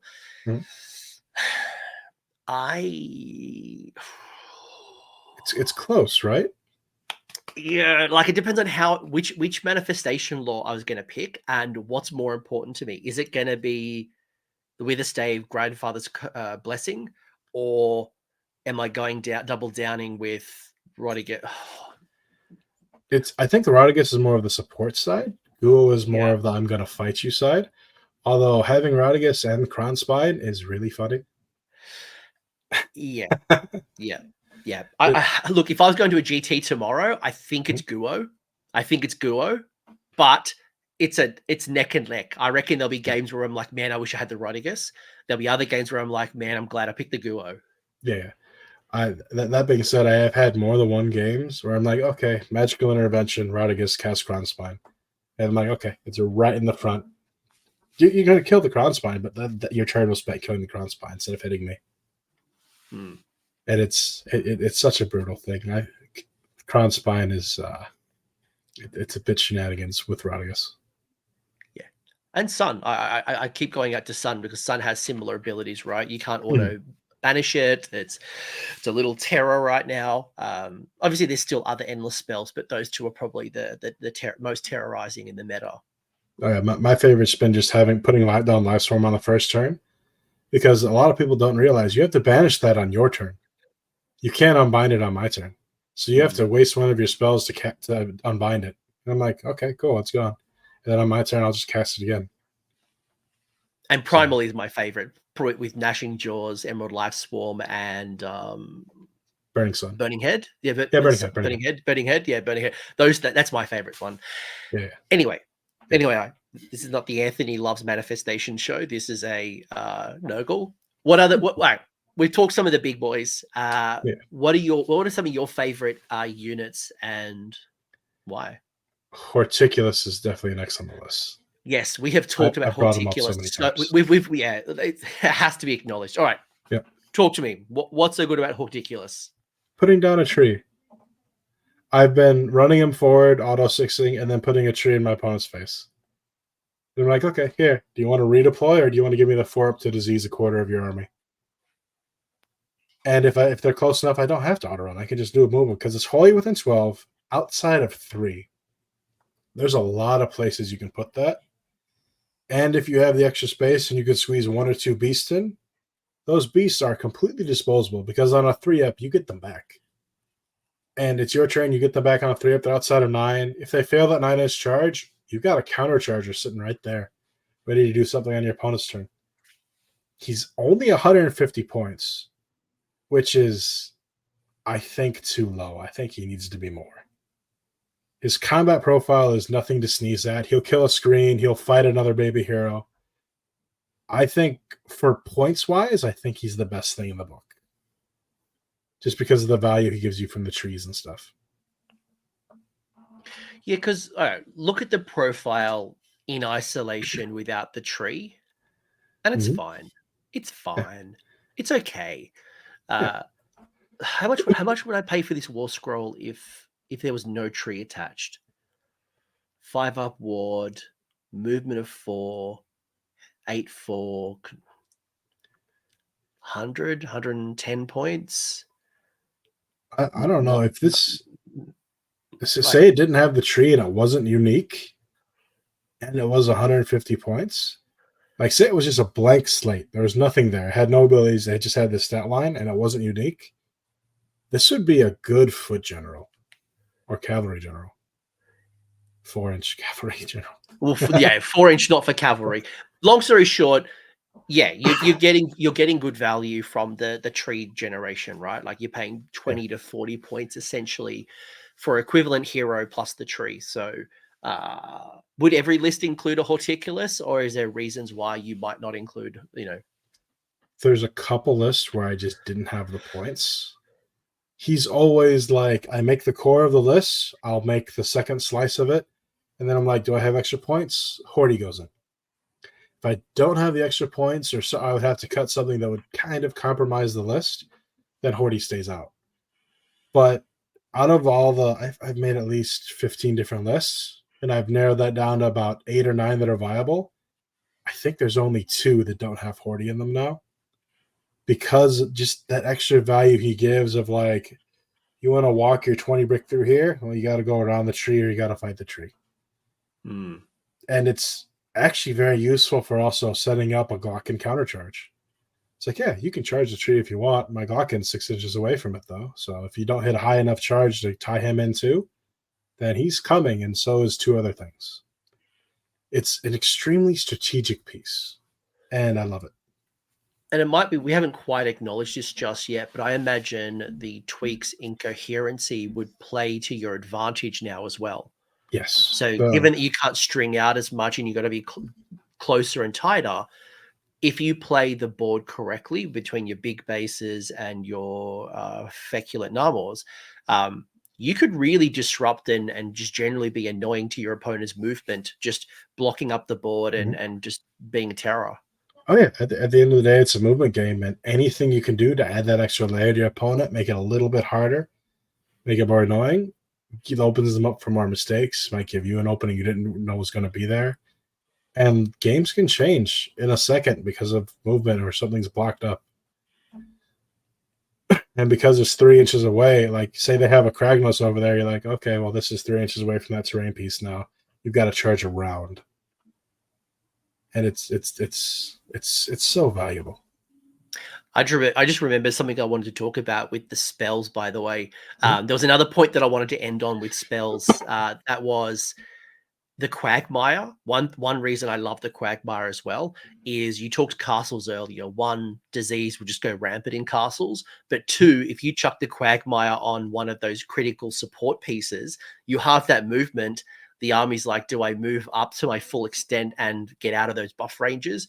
Or do I only move half the distance now because that key support piece or the thing that I'm using Honor Guard, Lookout Sir kind of around, I've now got to protect. So I'm now moving at the speed of the support piece or the hero rather than the full characteristic. So, or I'm using the CP to run, right? So I love that. I love that little castle breaker. Oh, yeah. You have something that gives a holy within 12-inch aura. Well, that's half move now. So have fun. What other units? Any other favorite units we want to talk about? Blight Kings. I'm sorry. All right. No, I was going to refer to our little Beast of Nurgle we talked a little earlier, but then let's bring up the old Blight. That's a Lord of Blights. Close enough. Blight Kings. Here we are. I think that they lost wound, which hurts a little. Oh, they lost an attack. 3. Yeah, they're only 3. But they traded that for a 3-up save, and with the new rally mechanics, this is infinitely better. Because you have 7 dice, one of them dies, you rally, decent chance you're gonna get a Blight King back. If you spike, you get 2, which won't happen a lot, but there'll be games where it happens, and your opponent will just give you a heavy sigh. But that 3-up save in a meta where like there's no Mystic Shield and stuff like that is really good. And +3 to control when you have it on your point, it makes, if you have 5 points, 5 Blight Kings on a side objective, that's suddenly worth 9 because you have a banner too. Your opponent can't throw nothing at it because the Blight Kings will kill nothing. They have to throw a unit that can actually fight. And like I said, I had this tie up a keeper for 4 turns, 1 unit of Blight Kings. I had a brick of 10 Blight Kings that were sitting there with the -1 to wound on them. They absorbed a big brick of Blood Knights, and they sat there for 3 turns fighting. It's very valuable to have that piece that, like, you're not going to get through this easily, and if you overcommit something to it, I'm going to hit you back with what I got. Like, there's a Glockin sitting behind there, foaming at the mouth, waiting to kill whatever killed them. I think that they're a good staple. They're a good place to start if you want to make a list. Don't go all in on them. Don't go 30. I tried it; it doesn't work. But they're a good staple. Yeah, they're, I mean, look, the profile's fine. 4 attacks, 3s and 3. You're playing volume here, right? But you're consistent. All out attack brings it to 2s and 3s, which is a good profile. Rend 1, damage 1. There's no crit mortals. There's no like special. Right. But you're right. And I said in this video earlier, I think people are underestimating objective control. And I play Liberators, same thing. They get +3 on a home objective. I've got a Knight Vexillor that gives them +3 to objective control as well.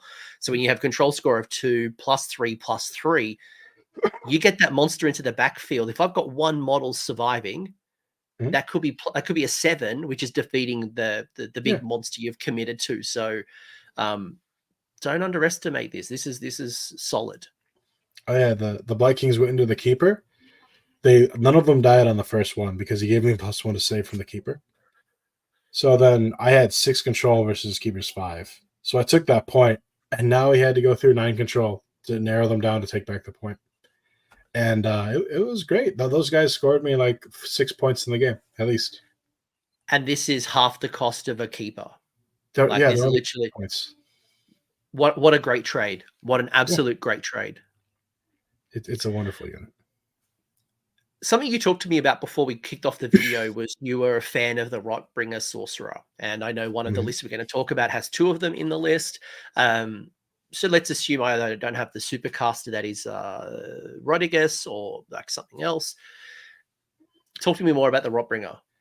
I've been bringing them for several reasons. One, they have the capacity to bring a Rotbringer Lord in there, which means you bring one of him, you can bring a Lord of Blights, a Lord of Plagues, without having to get an extra regiment, and it's great. If you don't have anything that has a save on the opponent or a ward on the opponent's side of the field, this just casts your -1 to be wounded spell over and over again. Maybe another spell if you're in that position, but like say they have you're against a Death Army or against something with a ward or they have a centerpiece, you're like, okay, well, Cloying Quagmire on it or Magnificent Bubos, and then on a 2-up, their ward is gone if it's a 6-up. Or if it's a 5-up, it's now a 6-up. And that just makes things more vulnerable. That lets you go more. And they're cheap. It's 120 points for this guy who's going to potentially give +1 to wound or -1 ward to something. And I think it's great value. Yeah, the Rotbringer Lord threw me off at first because I was making your lists in preparation for this discussion, and I'm like, is this list a 3-drop? Because you had all these little minor heroes. I'm like, has Ray just sent me the wrong list? Then I brought up the pitch battle profile and noticed that a couple of them were there's this rule that says you can bring in a Rotbringer Lord. Where is it? I was just looking at it before. So your Lord of Blights, your Lord of Plagues can join an eligible regiment as a Rotbringer Lord. Yeah. So if you're trying to reduce your drops, it will allow you to bring these small heroes into your battalions, reduce the drops, or have more heroes that you wouldn't normally be able to have in a regiment. It's very nice because like going first as Nurgle isn't nearly as bad as it was in 3rd edition. If I was forced to go first as Nurgle, my chances of winning went down a good bit. But now if I have to go first as Nurgle, I'm like, okay, cool. I have my stuff as -1 to wound. I took Seize the Center almost every time, and I'm here. I'm waiting. Come for me. It doesn't matter as much. If we get double turned, yeah, it'll hurt a bit, but we still have our -1 to wound up. It's good. You are definitely an army that can take the double turn better, right? Mhm. One, because of your durability. Two, because you've got some really good debuffs. And three, your opponent has now said that I'm not scoring 4 victory points because they're unable to pick a battle tactic. So if anyone is in a good position to take advantage of the double turn or being given a double turn or taking a double turn, Mhm. it's you. Oh yeah, because there's always that like, do I have enough damage to do enough? It's Nurgle. That 5-up ward can spike. So like, you can take the double, but you better hope things go well for you. Yeah, you better have a really good plan. Like, you Yeah. better cripple me, because otherwise I'm just going to come back. I'm going to regen. I'm going to Mhm. smack you in the face. I had one guy take the double against me, kill 20 plague bears, and he got the 20 plague bears, but then I rolled the 4 up and 10 of them were back, and I'm like, all right, cool. He lost 4 victory points for me to have 10 less plague bears. Well, that was good. Any other units before we get into our list? So I'll give you, I don't know, 2 more units. 2 more units. They'd have to be Beast and Nurgle and the Rotmire Creed. All right, let's go Beast of Nurgle. Actually, before I'm going to take one. I'll let you have your 2, but I want to talk one because Maggothlords. Yes. I feel like we haven't acknowledged the Maggothlords, so I'm not going to go through all of them. But is there a favorite one, or we used to see the combination of 2 hitting the table in 3rd edition. Any of the Maggothlords stand out, and then you can have your 2. Yeah. My 2 favorite are still intact. Orgots is still just as good as he was. He lost the Rena on his shooting, which is fine. His claws went down by 1, so instead of hitting on 3s, they're hitting on 4s, which is fine.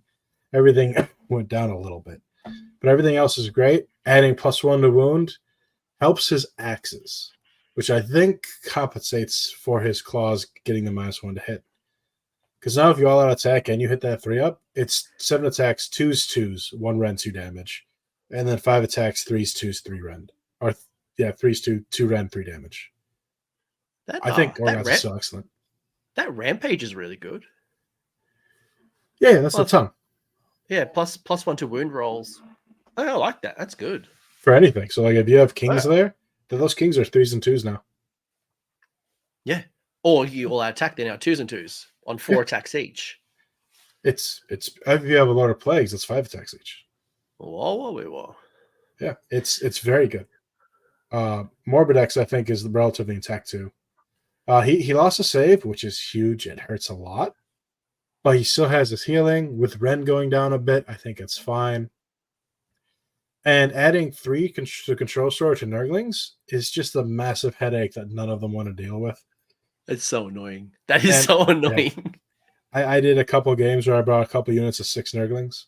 And it's like, okay, well, I now have 30 attacks. Every 6 up is a mortal wound to you. And it's very silly. I think Morbidex is very much intact and is still very good. I think Bloab is a little bit sad. I think that Bloab went from like the staple, maybe you take him, to I can't find a reason why I would ever take him anymore. His shooting attack, it's more attacks, but he's wounding on 4s, which hurts. The melee profile got nerfed the same as the other Maggothlords, which is fine. But the spell that made Bloab good is so bad now. I talked to Matt again, and I got some clarification on the rules for it. It's not every point of damage you roll the 4-up, it's every instant. So say you did 15 damage through attacks, you roll 1 dice, and on a 4-up, you do 1 damage. If you did, say you did disease to them, 4-up, 1 more damage. It's not worth casting. You still got the flies, which is nice, but it's on a 4-up still, which is a bit unreliable. And I just don't see why you would ever take him over the other Maggothlords. Yeah, I was just rereading the War Scroll, and I tend to agree. Like, nothing stands out to me. YouTube, you tell me if something stands out for you and there's something that we're missing. But when I look at all of the options, like, I don't know if this is in my list. I don't see a clear reason why. Like if he was significantly cheaper and he was the budget Maggothlord, then yeah, sure. Like say he was 50, 60 points cheaper. But like even his shooting range went from 14 to 7. Yeah. Like that was kind of one of the things that made him stand out, is he could shoot a little bit and like ping off a thing, and his spell was good. this needs to die this turn. And he's kind of lost his. I feel like he's lost most of his identity. Yeah, it's a bit vanilla. Like, it just, if I need something else, there's other options, whether it's the big boys or another Maggothlord that can do the job that I need. I don't see a clear reason why I take this. Yeah, like even in a castle style Nurgle, I wouldn't bring Blob. I'd bring Orgots. Yeah, I probably tend to agree. We said two other units. One was going to be the Beast of Nurgle, and you also said something. Rotmire Creed.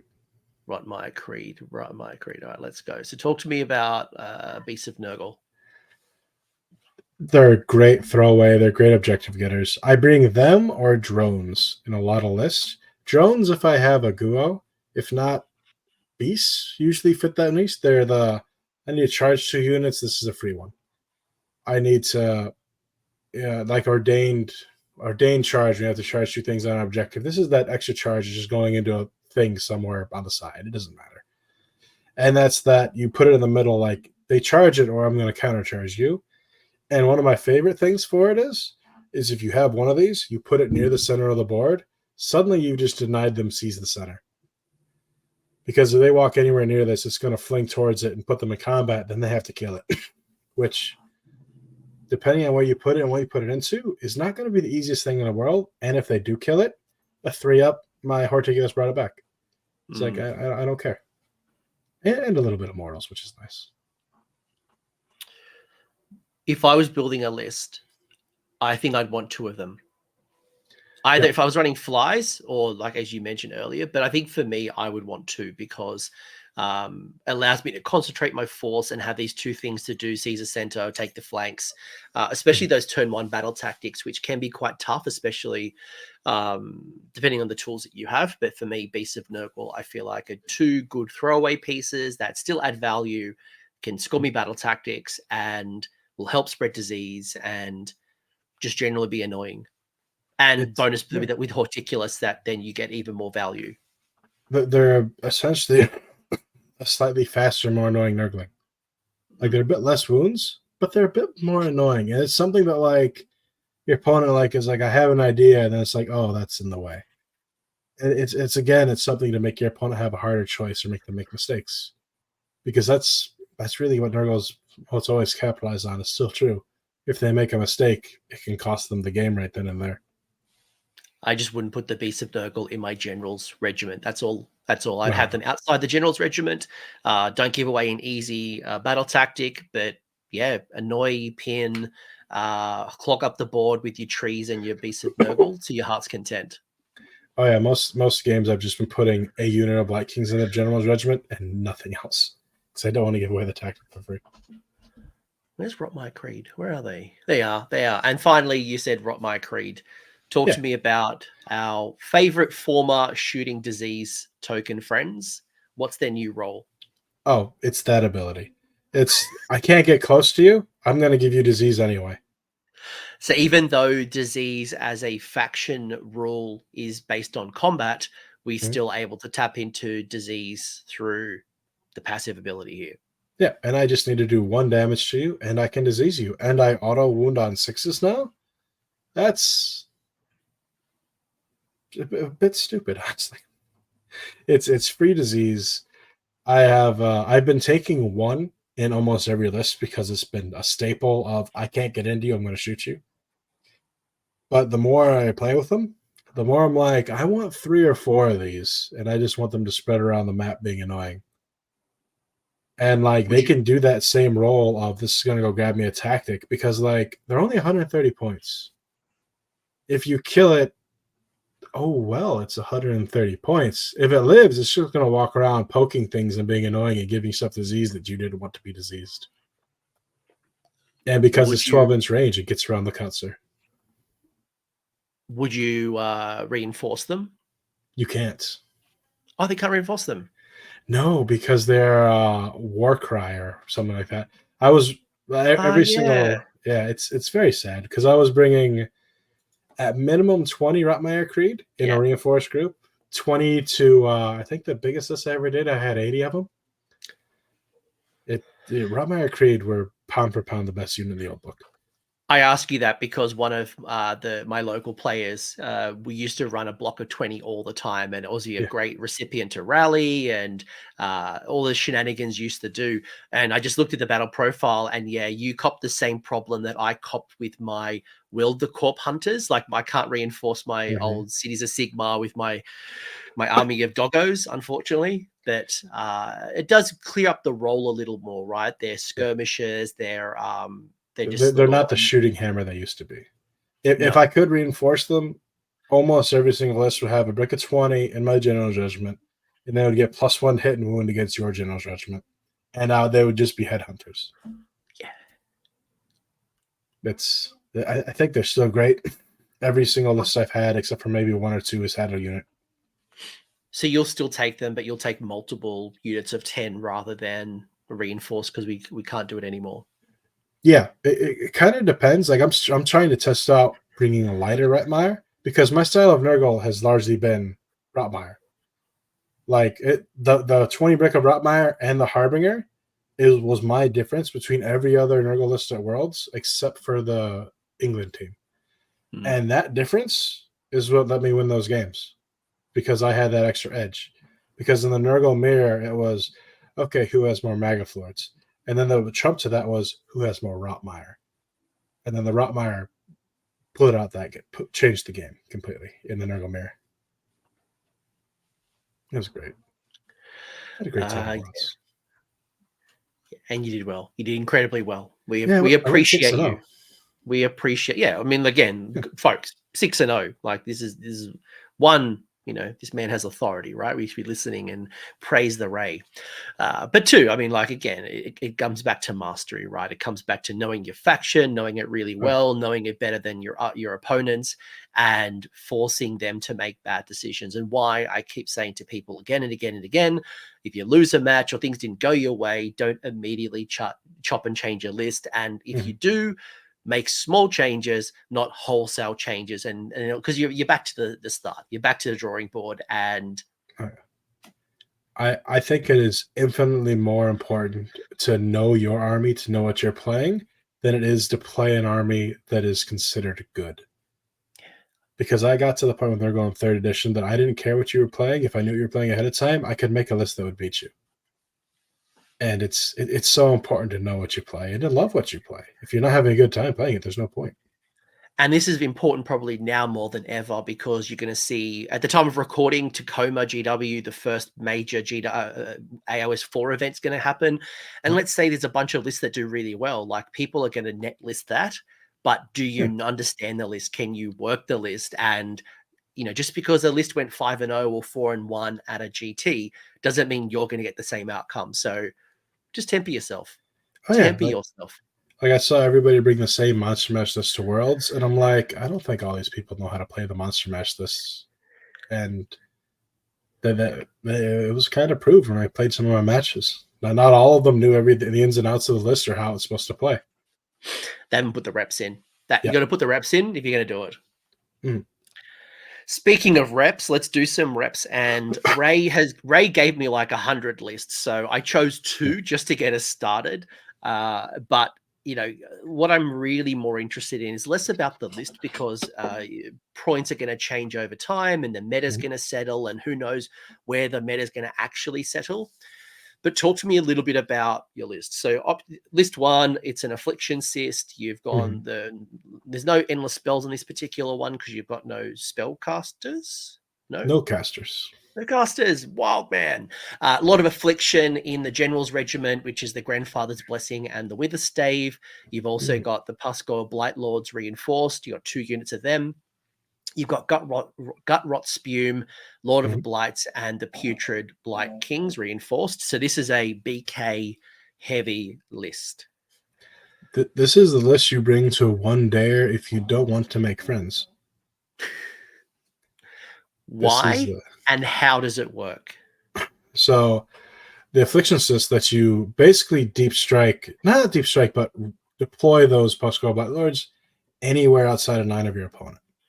So you string them back a bit and you take a point from deployment because they're on one of the center objectives or they're on one of the things, something that your opponent can't get to. And then you take first. You move them 8, so they're outside of 3. Then you drop the Blight Kings out. Because of the Lord of Blights, they have an 8-inch charge instead of a 9-inch charge to get in. So you're just putting your opponent inside of a box. And you're saying, if you have the DPS gets out of this box, you can score. If not, I'm going to be getting 10-point turns for 3 turns in a row. And you're going to have to play catch-up once you get out of the box, because you're not going to get the primary from me unless you have teleporting. Mm. And either they have to spread out and deploy in a way that the Kings can't get in effectively, which is fine, because then the bugs have free reign. If they deploy in a dome to try and get out, to try and keep the Puscoil Butlers from getting anything critical, then the Kings get in, and you can completely bubble wrap their whole force. And it's don't play this with your friends. It's not a nice list. I don't know how good it's going to be once the meta settles. But like, even if it turns out to be good or not good, it's still not going to be a fun match. I came to try and get store credit. I think this list does well at a GT.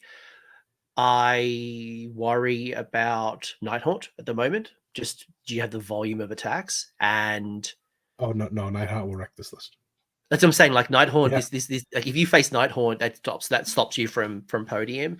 It's got some really good tools. I guess the question is, like, and I'm not here to criticize your list. This is thoughts more than anything.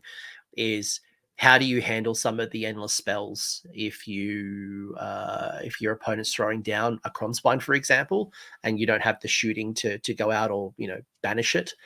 But this is a good list, and it's an easy one to start with 4th edition. Like, it's not too complex. In fact, if you had these models, I'd probably recommend this is a really good way to start it, because it's not so many decisions that you just overwhelm yourself. This is actually quite standard on the table. Like, it's not super complex. Yeah, this is a run forward, foaming at the mouth kind of list. It's a good bit of fun, but like I said, the games they're going to be short. Either you've won or lost by 2 or 3.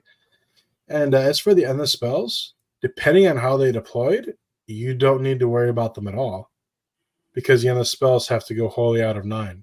And if you put them in a bubble, they're not going to have room to put them down. So, and in a lot of the magic heavy lists, their units are going to be light and paper. Or they're going to have 1 or 2 hammers. And those hammers are going to have a rough time going around and moving the 32 wounds of Blight Lords or the 30 wounds of Kings. Does the Lord of Affliction still have the ability to shut off commands? That was an artifact, wasn't it? That was command. Yeah, that was a command. I remember there was something, like, I couldn't remember what it was. No, Lord of Affliction is just as mortal now. Yeah. And I think he's actually a very good hero. I brought him without flies a few times, and I think he's worth the points. Yeah. It's still that combination's gone, and you certainly can't bring in Be'lakor anymore. So it makes it a bit more of a friendly list to play. But this is pretty straightforward. I like it. You got the Blight Kings that can either defend the objective really well, or be a general harasser. How would this one go with battle tactics? First turn, you do either Ordain Charge to knock them off a point and take it, because you're charging 3 things in. The other option for first turn would be 2 things fight, nothing dies. That's also a good second turn option. And then at some point, if they get weak and withered down, you do something Carnage. The one where the chaos one. Dies. Yeah. I'll bring it up in a second. It's like Overwhelming Carnage, or I'm making like it up that as well. Sure, let's just go with that. Kind of. Where is it? Ordain. No, it's Ordained Charge. Offering of Carnage. Yeah, Offering of Carnage, and then you're already in their territory. So for the 4th one, you would just do take their land, and then by the 5th battleground, you've either ground them down or you have almost nothing left. You just pull back and do take the center, and it's 5 tactics right there. They're not super difficult. Even if you drop a tactic, they've been held in their deployment zone for most of the game, and you're winning on primary, so you can still pull out the win that way. Yeah. Love it. Yeah. Love it. Love it. The other list example I'll bring up is a Plague Cyst. So this one does have spells, although we're probably undecided right now if you're going to go with the Primal Energy or the Kronspine Manifestation Law. You forgot to give me the points, but that's okay. We'll assume it's under 2,000 points. I think this one was 2,000 on the dot. There you go, 2,000 on the dot. Yeah. But you've got yourself. This one's this one's more of a Blight King. The other one was more putrid Blight Kings. Mhm. This one is more Blight Kings, Glotkin, Lord of Plagues, same combination, Grandfather's Blessing and the Wither Stave. You got yourself double Rotbringer Sorcerer, the Rotmire Creed, you got Horticulus and a Beast of Nurgle. So this is a 3 drops. A few more bodies, a few more tools, but you probably don't have that concentrated force like all the flies. No, this one's a little bit more of I'm going to try and control the side of the battlefield. The Blight Kings are strong enough. They can all operate independently. Glotkin goes in the center of the board, and he's like, all right, where do I need to go? And he goes that way. Rotmire Creed harasses, and Horticulus plops down trees. The beast gets you points, and be's annoying.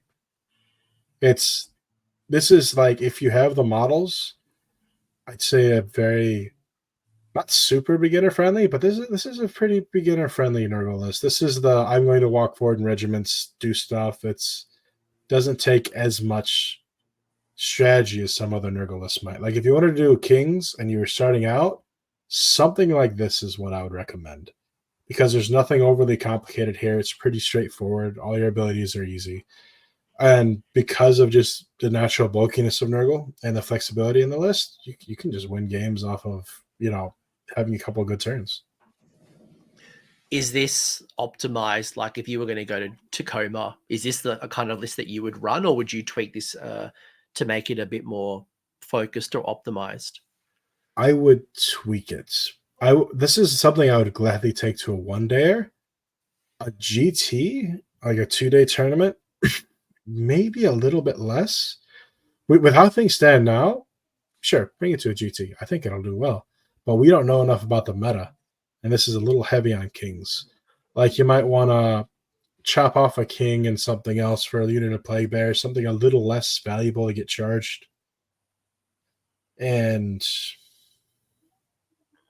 you might want to bring Lord of Blights if you're playing more defensively. I like Plagues better because +1 attack and the +1 to charge is big a lot of times. But that anti-rend, the +1 rend when they get charged and immortals might be more valuable depending on what you're playing into. So it's really, there's room to cut. Like you might not need the second sorcerer. You can cut that for maybe a Nurgling or something. You can move a lot of stuff around in this list and the core of it still be intact. If I was going to a GT in the first month or two of 4th edition, I think this is a nice little all-comer utility list. Like I don't think there's a major strength, but there's also not a major weakness. So we took Nighthorn as an example. The Blight Kings with their 4 attacks is a nice little volume dealer, right? But then if you go against the elite armies, you've got the Glotkin, you've obviously got a Kronspine, you've got other elite damage, and you've obviously got the disease as well that works really well with elite armies. So I think this is actually quite a utility piece. Give it 2 months and the meta settles. Maybe you swap out the Blight Kings to be reinforced. Maybe you bring in some flies. Maybe you bring in another Beast of Nurgle, or you bring in some Plague Bearers. So this feels like you maybe not blow out the table every game, but you probably also shouldn't lose many games, or you won't get many blowouts. Like this should be quite a balanced little force. Yeah, this is, if you lost, it's like you lost by 5 points. It's not a huge step. It's not a huge punch in the gut. And with this list, there's about 400 or 500 points almost that I'd say are completely flexible. And you put in what do you think you need. Because Nurgle used to be one of those armies where you had to be as small a drop as possible because going first was terrible. Now, we're not. We can go first. It doesn't matter as much to us. Seize the center? Okay. Glotkin's in the center. Good try. But it's it's not big of a deal. So there's a lot of room for extra tech. There's a lot of things that can be slotted in and out. Like if you feel you need more beasts, you can cut a king, cut a sorcerer back, add another creed, add another beast or 2 more beasts. There's a lot of play in a list like this, which is what I like. Yeah, it's a utility. I mean, you could build in and just optimize, or you got utility. I'm more of a utility man myself. I like to have a bunch of tools, and as opposed to going all in and it's all or nothing. Oh yeah, and Nurgle has. There's a lot of different ways to build lists, a lot of different ways to play. I would advise against picking one unit and then spamming a bunch of them, unless it's Rotmire.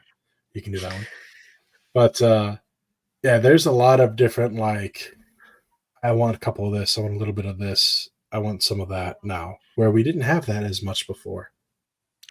No, you were all demon, all mortal. There was very little blend. This feels like you don't have to go that pure separation, and even your battle formations don't really force you to do that. Where you can still do a little bit of flies and take advantage of the battle formation, but still have a bunch of mortals or a bunch of other things. So Yeah, you only need 2 flies to use that battle formation, and it's perfectly fine. And if you wanted to bring a Guo, you need 2 units of Plague Bears, 1 needs Plague Bear and a drone. That's perfectly fine. It's a lot more flexible than it used to be, and the list building is going to be a lot different. It's going to be interesting. Like, I even sat there, I was doing math in my head, but just what I do when I drive my bus. I shouldn't be doing that, but I theory crafted a list with 60 Plague Bears, 2 Bile Pipers, and 2 Spoilpox Scriveners. And I was like, I hate that this could work and that it's not bad. Like, that's a lot of meat. That's a Gits list in Nurgle costume. Like, that is a Gits list. That you're basically running Maggotkin of Gits. Yeah, because I was like, you give them 2 attacks each. 6s are mortal wounds. You can give them the +1 save, but you're not going to do that. You're going to give them 2 attacks each. And then you can make them -1 to hit, or I don't remember the other one for Bile Piper. I think it's still +1 to wound. So you can make 20 Plague Bears, 3s and 2s, mortals on 6s with 41, or not 41. Yeah, 41 attacks. Yeah, you can either do +1 to wound, no ward, or subtract 1 to hit. Subtract 1 to hit. You can make the Plague Bears no ward. So they put something up there that's like, okay, I have a 4-up ward. It's like, no, you don't. You died to Plague Bears. I'm sorry. Sorry, not sorry. Yeah. Ray, I've got a couple of burning questions coming from Discord. I've got one for myself I'm going to start with because I'm the host and I'll do whatever I want. It's my job. Yeah. No, not like that at all. But one thing I haven't asked you is there any units right now that you would not consider in a list? Now, obviously, the meta might settle and things might change. But is there anything that you're like, oh, you can sit at home and have a vacation for a little bit? Well, Blowab. I think Blowab needs something changed before he's going to go there. And I'm going to get a lot of hate for this one. And it contradicts one of the lists that I made. Huskoil Blightlords, if you aren't going the fly list, I think they're too expensive for what they do. If you're not doing the Affliction Cyst. If you're doing the Affliction Cyst, 100% they're amazing. But, like, if you're not doing the Affliction Cyst, I wouldn't cash in on 750 points of Blight Kings. Or not Blight Kings, Huskoil Blightlords. But they definitely have their place. So, what about Plague Drones? We even talked Plague Drones. Like, we never really got to see Plague Drones hit the table. I did see some people experiment kind of late in third, but it was always the mortal side. I loved Plague Drones. I was bringing 6 of them regularly to GTs and performing very well with them. Because you used to be able to do a ton of damage with the Bile Pipers. You'd put Curse on something, and then 6s to hit, and then 6s to mortals from the Bile Piper. It's double dipping on mortal wounds on 6s. Their role completely changed. They went down 20 points. They lost their shooting attack. They went from a side hammer or a piece that could operate on its own to more of, I'm going to go get tactics, I'm going to be in the way, and I'm going to be annoying. And then a Ghoul is going to revive 2 out of 3 of me. So I think that they're very valuable. I put them in several different lists, and I've not been disappointed with them. But it's not something you would spam. It's something you would bring 2, maybe 3 groups of, and they would just be going to get your battle tactics. It's the speedy. The retreat and charge is a nice ability on them, I must admit. Yes. It's something that, like, I charge into you for the tactic. One of them lives. I'm like, okay, I'm going to sit up 3 away from you now. And that unit's stuck. It has to go through the drone. Could be a nice little suicidal unit to go in and give disease into the backfield, or to get into, obviously, retreat combat, do some damage, retreat, get in more, get into the backfield, generally be annoying, all while the rest of your force kind of advances up the board. And then, yes, to your point, they die, they might come back. Oh, yeah. One of the lists I have that was more of a Plague Bear spam list. I had 40 of them and 2 Guos. I had 2 drones, and I ran it in the Affliction Cyst because you can deep strike the drones. So I just put the drones on the sides. They ran in, tied some stuff up for a turn or 2, died, and then I brought back them with the Guo, and I put disease in early. It's very valuable. I think it's very good. It depends on the style of list. Like in a demon control list, that's exactly what you want to do. In a more mortal style list, you maybe want to do something a little less, but having 1 or 2 of those units still is going to be just great for tactics because it's 8-inch movement and they can fly. Yeah, I didn't even think about that, because the Puskor Blightlord former sub-faction, now battle formation, was very specifically keyword, if I remember correctly, to that. Yeah. But because the new battle formation is based on fly, it could be Lord of Affliction, Puskor Blightlords, and the drones. Yeah. I think it's very good, and I don't think a lot of people are going to recognize that right away. But like putting a 15 wound demon right up there in the front and being like, hey, it's a nice little wall. For how much? Yeah. Only 180 points. 180. Yeah, which isn't bad. Like they're not going to go and they're not going to do a bunch of damage. Their damage is low. But 15 wounds, deep strike if you went the battle formation, regeneration, as we talked about, the come back to life. That's good. It's very good. For only 180 points, it's like that Walmart brand thing you get that you're like, this is actually pretty good. This is pretty good quality. And it'll surprise you. Yep, don't pay the top brands of Puskor Blightlords. How about you consider some drones? Yeah, honestly, they're the main reason why I think that Puskor is a little worse, because that's a 70-point difference. If you bring 2 of them, that's 140 points. That's almost a Beast of Nurgle or Articulus. Because pound for pound, right? You got the 3 drones are 5 wounds each, so you're looking at 15 wounds on a 5-up save. The Blight Kings are a 4-up save, 8 wounds, so it's 16. 16 versus 15. They've got a better save than that. They get extra rend. They can retreat and charge, but the points difference is how much? 70. Ooh. You're paying 70 points for 1 more wound, 4-up save instead of a 5-up, which is significant. That is significant. And 2 more melee attacks on your guys. But the drones have 3 units. The Puskors have 2. Yes. So the drones have more attacks. And the drones get to revive in a unit of 2 if you have a Guo. So like when it maths out, if you're running a Guo anyway, the drones just win in the math. Same control score. Yeah, okay. Yeah, I think they're much more of a what I'm hearing is they're much more of a viable pick. Where I think last edition it was like definitely Puskors were clearly the favorite. Now they're actually a much more even pick, and maybe the points difference actually puts the drones maybe slightly ahead. If you're not going Alpha Strike, it's drones. I think if you're going Alpha Strike, Blightlords will get you better results. Yeah. If I was going to go all in, I'm going Blightlords. If I'm going a mixed force, drones. Although it is, if you have 6 drones, put them in a reinforced group once. Go into the Affliction Cyst, and then just conga line the drones at them once. It's hilarious. It's a good time because you just took up half the board with this little conga group of drones. It costs 360 points. And it's one of those fun and annoying things. Like, yeah, you might not win, but you're gonna have a good time, and you might win. That's still 30 wounds. It's a lot. Yeah. People are freaking out about Chaos Knights. It's 40. That's a lot of wounds. This is. I mean, obviously different save and profile and stuff, but yeah, has the same effect. Yeah, and if you reinforce them, the damage they do isn't none. Like they're not gonna go in and wipe a Kron Spine or something off the table, but they'll whip through a screen. They'll sit there and they'll box with a wall.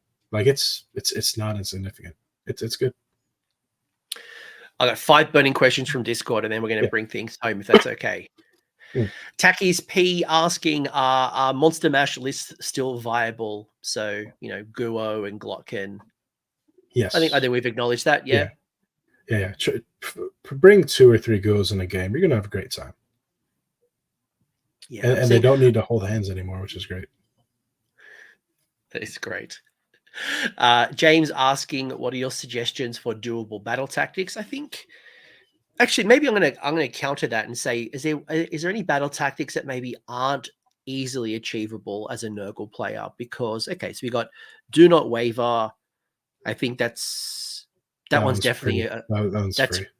That's a really good one for you because it actually makes your opponent really hard to do it to you because killing you is often quite hard.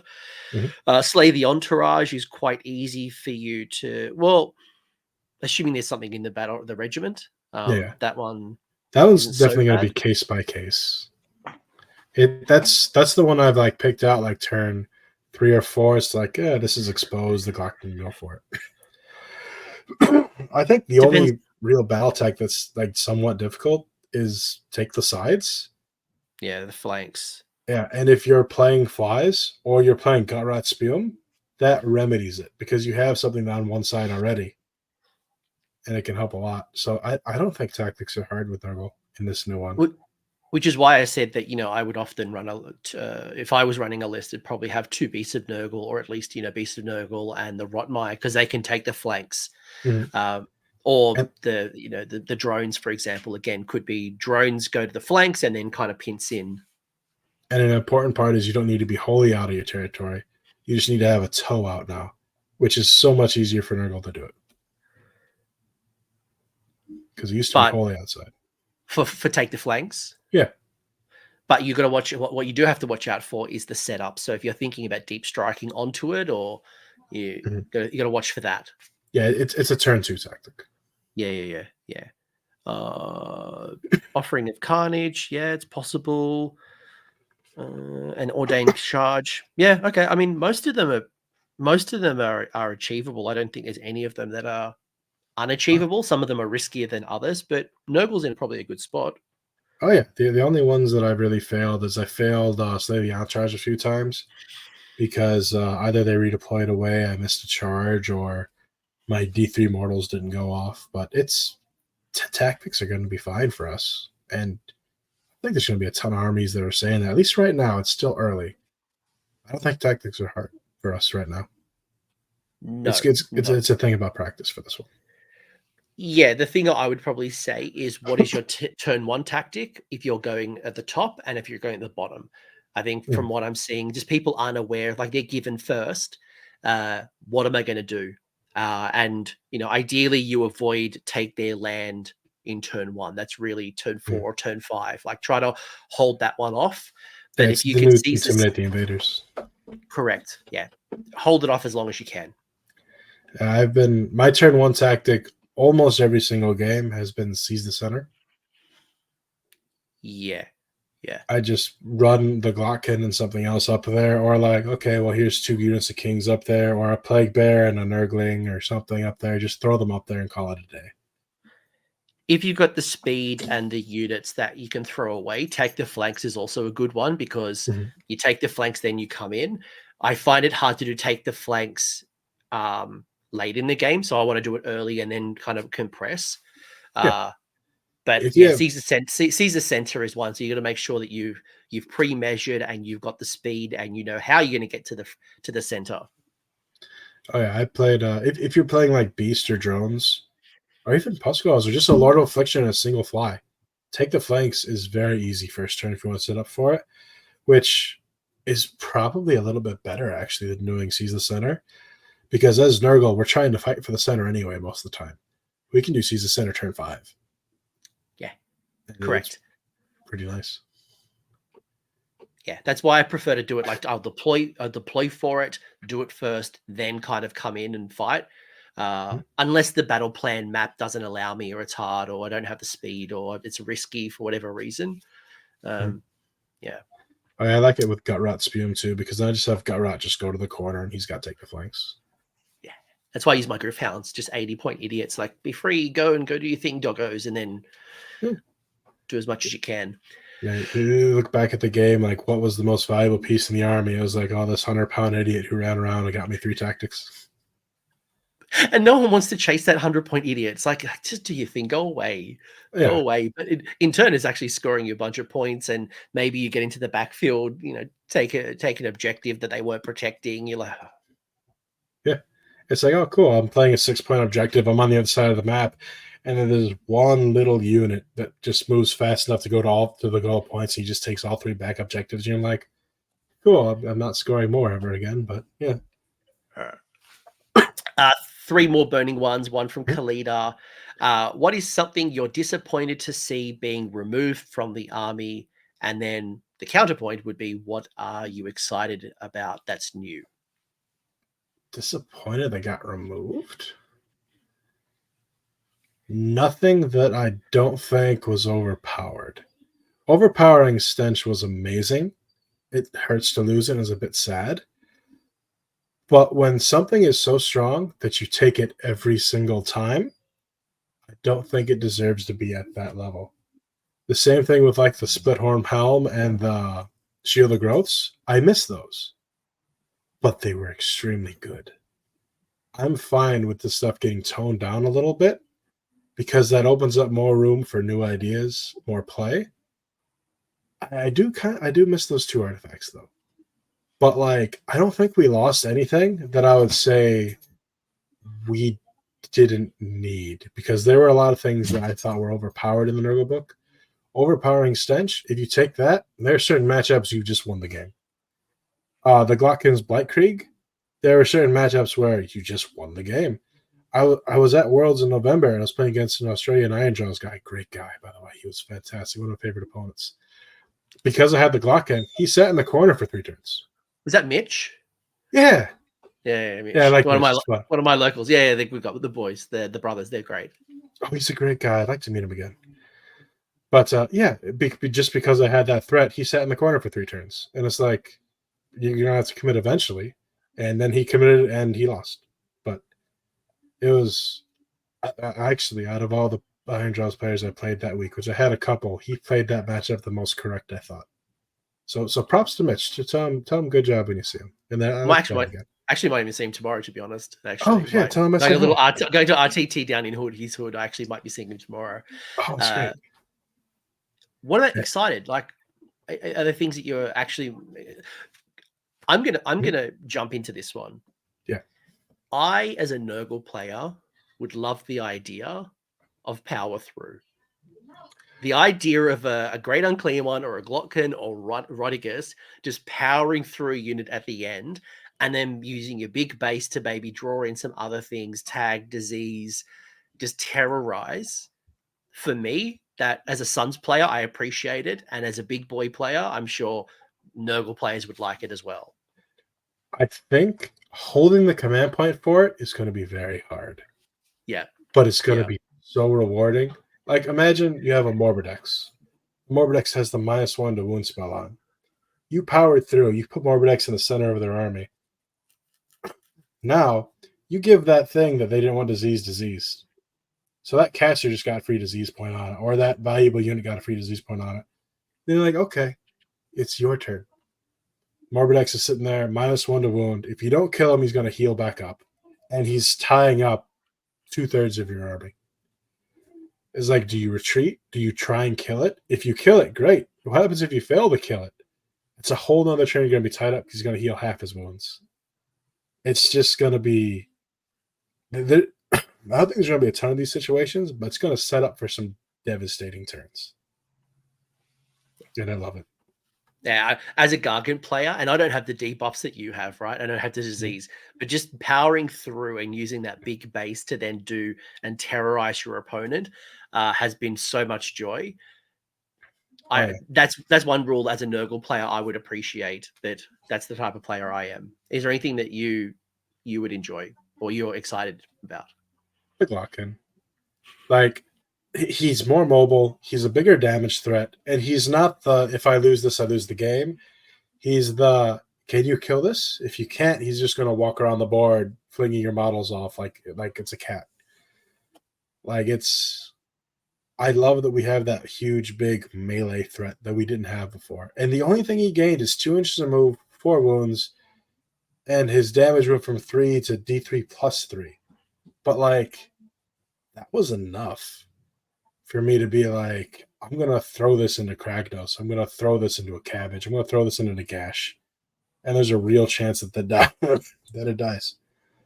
Do you remember when the Glocken was like 700 points? Like, is absurd numbers, and it's just like, how low can you go? Like, every time the points got adjusted, he just went down.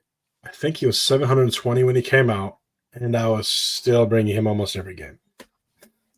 And then he went down. It's like, oh, he's 600. It's like, doesn't need to be, but okay. And it's like he went down to 580, and I'm like, I don't think they know what they're doing, but I'm going to enjoy this.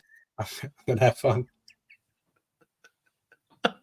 It was so great. Everything's like, oh yeah, flies went up, and I'm like, yeah, but the Glocken went down. Like, my list didn't change. The points are the same. I had that with Sons with King Broad going down in points. Like, it was just keeping me alive. I'm like, yeah, love this. Like, I was taking him at like 600 or whatever. He just kept going down. I'm like, I'll take this every day of the week. And then eventually got an extra man crusher eventually because everything else went down. I'm like, sweet, I got more models. Right? Yeah, it's like I used to bring my go-to list for the longest time was the Glocken, 3 flies, Lord of Affliction, and then a single fly and Orgots. I brought that list to I think 100 and something wins, and only 4 losses out of the reps I had with that game. I have it on a notepad somewhere. I don't pull it up right now. I can later if you want. But yeah, just the list kept changing and the points were up. They're like, oh, flies went up. You can't bring the list anymore. I'm like, the Glocken went down 50 points. The list doesn't change. It's fine. And it was such a dominant list. This was crazy. Manfred asking, would you run the Guo duo? So Guo and Rodigus. Yes. Yeah. It's like I was saying before, the Guo is amazing in a lot of lists. Rodigus, he flounders early. He's not going to do much for you turn 1 and 2. But turn 3, 4, and 5, if you get that spell off, it's huge. Even getting the -1 to be wounded spell on a +1, or getting down an important and the spell is really nice. Only thing is you've got the points are a little bit rough, but like it's not that rough. It's not that bad. And Rodigus isn't a terrible fighter. He has an okay rampage. It's definitely worth it. If you wanted to bring 2 and you didn't want to bring the Glocken, Rodigus is definitely a strong second. If you have the spare points or you're going like a whole demon list. Because you throw Rodigus out there with a Bile Piper behind him, no wards for Rodigus's hits, or +1 to wound for Rodigus's hits, which I don't think helps him that much, but it still can be very valuable. And yeah, I'd definitely bring the duo a lot. It probably isn't auto-include, but definitely is a viable option. If you have a Rodigus and it's your favorite model, 100% do it. Bring it. Have fun. I guess it goes back to the discussion we had earlier. Like, if you had the points, would you just do 2 Guos? You know, so I guess that's pros and cons, right? We already had this discussion, and I'm sure there's an argument for both. You choose. Last question, and then we'll wrap this up. You can go have dinner. I'll go walk the dog. This has been awesome, by the way. It's just over 2 hours, and I feel like we could talk for a long time. You know, you're so knowledgeable, and you know your experience with Nurgle is really showing here. And we're only scratching the surface. And because you are an incredibly active member of my community in Discord, so I see a lot of discussion which is awesome, sharing that wisdom. Last question. Coming from Craig. Craig saying, in regards to tactics for Maggotkin of Nurgle, Do you feel flies or drones will be an important part to consider in list building with their low maneuverability, and how problematic early game tactics can be? And this goes back to a little early what we talked about with Caesar Center, take the flanks, what that might look like. We've already had a little discussion around flies and drones, but what would you say to Craig in regards to the early battle tactics? Yeah, 100%. If you're looking for just tactics-wise, there's two great options that really open to me for that kind of pile. If you have a Guo, bring 2 units of drones. Then if you don't want to, you don't need any more demons. That's enough. Maybe a group of plague bears if you want to, or Nurglings.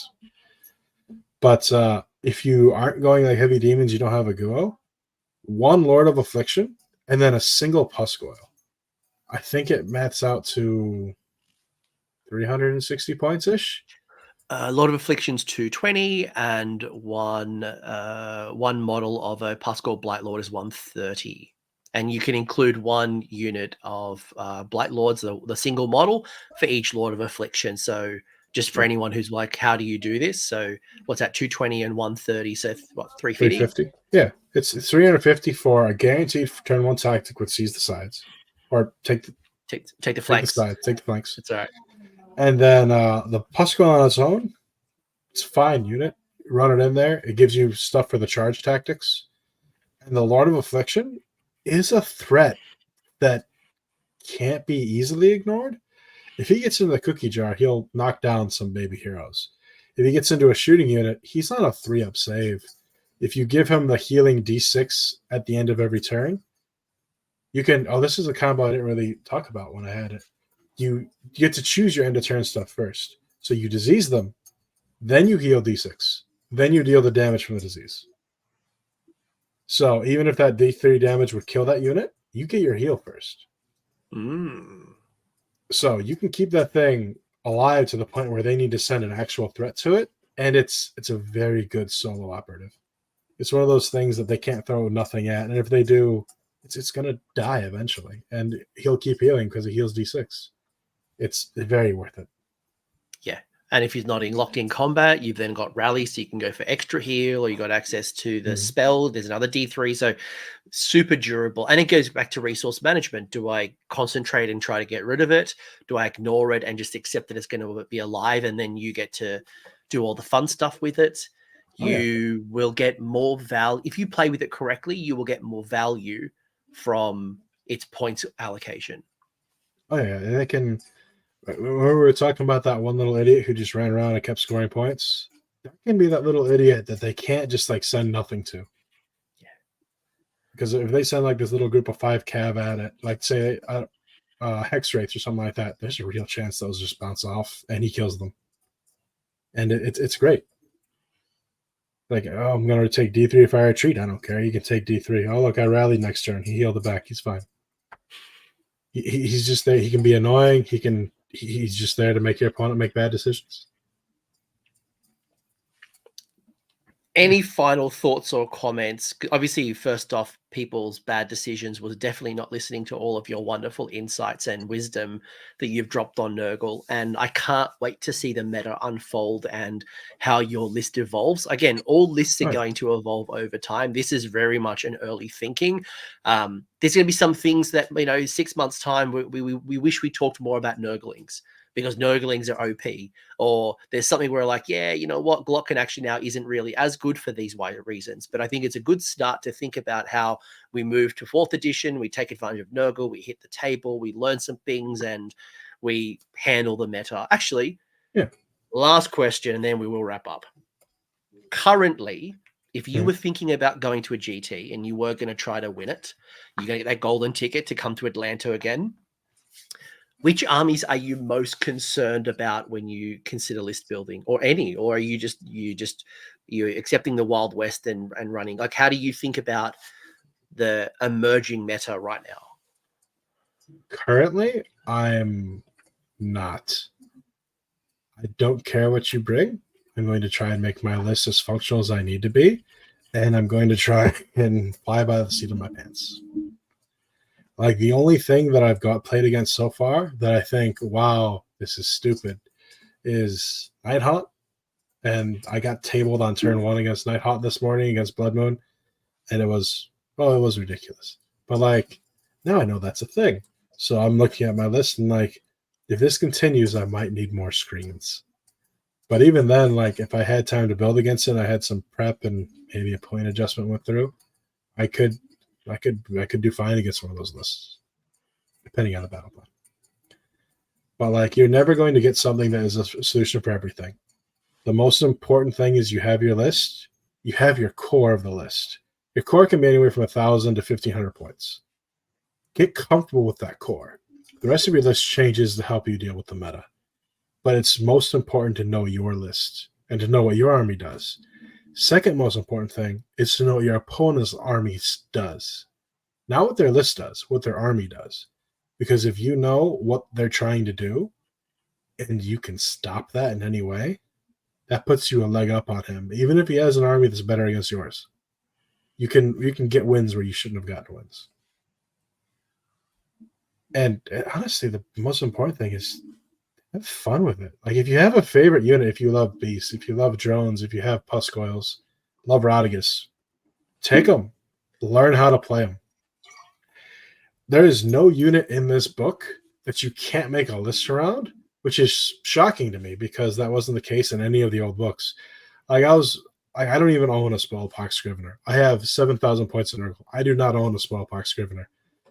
And I was sitting there going through lists, going through different combos, and I'm like, I might need to buy one now because they're viable. It could be good. And it's you could make anything in this book at least decent. And it's the first time we've had that. And it's very exciting for me, actually. I couldn't think of a better note to end on. I would just remind people to enjoy themselves in this Wild West because you may not get an opportunity to live in this wildness where you own all the Nurglings. Run them. You have the what was the old battalion? The 3 Guos, like was it the Thricefold? Thricefold Defilement. Run the Thricefold. Run 3 big boys and a Maggothlord if you can, and run 4 models. Like I was talking to a Stormcast player, they're running 3 Star Drakes, like a Star Drake, some Templars, Krondus and Karazai. Like they're going to run 4 dragons. Yeah. When have you ever seen 4 big dragons on the table? Do it while you can. Yeah, Enjoy I won a game the other day with 3 Ghouls and a Glockin. You can do it. It's a lot of fun, and don't sleep on Nurglings. Nurglings with Morbidex is obnoxious, and it's great, and I love it. I'm not sliding on Nurglings whatsoever, but like before the meta settles and people start talking about this is the thing to build around, enjoy it. Enjoy your time. Oh, yeah. Have fun. Nurgle's a good army. Yeah, and make those meme lists. Make those things that are like, this shouldn't work. Be that story that somebody tells at GTs from now on. Like my Bath Bombs list that I used to bring was 4 Plague Claw Catapults and then just a bunch of beasts. And it was hilarious. I love that list. It did fairly well. But like sometimes have fun. Be the meme. You never know. You could win. Be the hero. Yeah. Be the hero that the grandfather always believed that you could be. Yeah. On that note, Ray, is there any shout outs or any people you want to say hello to, or, if people want to chat to you more, you are absolutely super active in my Discord. The name is there. I know you play online, you're playing TTS, and I'm sure we can watch some of your games, you stream, and where can we learn more? Well, I do have a YouTube channel, which is, it's inactive right now. I'm about to have a month off work, and I plan on putting a lot of videos up, mostly battle reports. If somebody asks me enough questions, I might just make a video on some stuff. But if you have a question or you want to ask me about a list, like I've got half a dozen people who message me regularly like, hey, is this good? What do you think about this? Ask me. I'm fine with it. I might not get to you right away. I have the brain of a squirrel and I get distracted. But I'll get to you at some point, and we can talk about it. I don't mind that. But for people who I want to shout out, every member of Team Australia I was with this year, you're all amazing. I had a great time. I still wish I could just make a video of Russell being himself. That would just, I'd sell so many tickets. And everyone on Team 51%, it was one of the first teams I joined that really took off. And it's honestly some of my best friends in the community, and it's been a great time there. And you, of course, actually. Your server was how I got started playing. I joined 2 weeks before 3rd edition, and Latchy the Painter was my first test game. And that was the first time I ever played, was in your Discord. So, yeah, go to the Discord, talk to people. You'll make friends. You'll make experiences. And it's great. Something I actually just noticed only not recently, but almost at 10,000 members, which is insane. Like over almost 10,000 Age of Sigmar players talking, Really? TTSing. Yeah. Yeah, it's like 9,800 or 9,900. Like it's almost 10,000. It's insane. But one thing I've always appreciated is the fact that, there's TTS games all the time. So if you just want to watch someone play, like you absolutely can learn so much from so many people, which please start making more videos. I'd love to see Ray. You are a gem into the community. I can't wait to release this video. You've got a lot of fans. And this has been awesome. 2.5 hours. And I feel like I've only scratched the surface with you. And there's so much more that we can talk about. But luckily, you're going to make some videos. So give me the link. I'll put it in the description. And when you start making videos, all these people are going to get notifications because they're going to go subscribe. Oh, that'd be lovely. Yeah, I plan to... I'm a school bus driver, which is part of why I got the name the bus driver. But yeah, so I've only got 1 more week of summer school, and I got a whole month of doing nothing but playing 6 or 7 TTS games a day. All right. Well, you've committed it now to the YouTube. People have listened to you, and they're going to go subscribe. And if you don't start making videos, they're going to be wondering what the hell's going on. So you've now committed. I look forward to joining you into the creator pantheon with the rest of us. Oh yeah, it's going to be a lot of fun. And really strange. I used to make some videos for like Total War and stuff like that, but health problems stopped me from doing that. But that's a different story. Well, I'm gonna help you and let you relax your throat. This has been incredible. Thank you so much, Ray. We're gonna end it, folks. I hope you enjoyed the video. Leave a comment in the comment section. If you're in my Discord, say hello to Ray and thank him for all his wisdom. And I can't wait. Maybe in 6 to 12 months' time, we revisit this and we see how you're unfolding. And who knows when you get battle tome? Who knows? I don't. Yeah, maybe I'll have you on my channel to play me too. And everybody, stay hydrated. Drinking's important. Stay hydrated. I've smashed my drink. All right, let's end this. Ray, thank you so much for your time. And I'll chat to you all later in Discord. Yeah, it's been a great pleasure. Have fun, everybody. Thanks for hanging around until the end. I hope you enjoyed that video and you walked away with a few new ideas. Now, if you did, I would love it if you pressed like on the video, as well as left me a comment with your thoughts.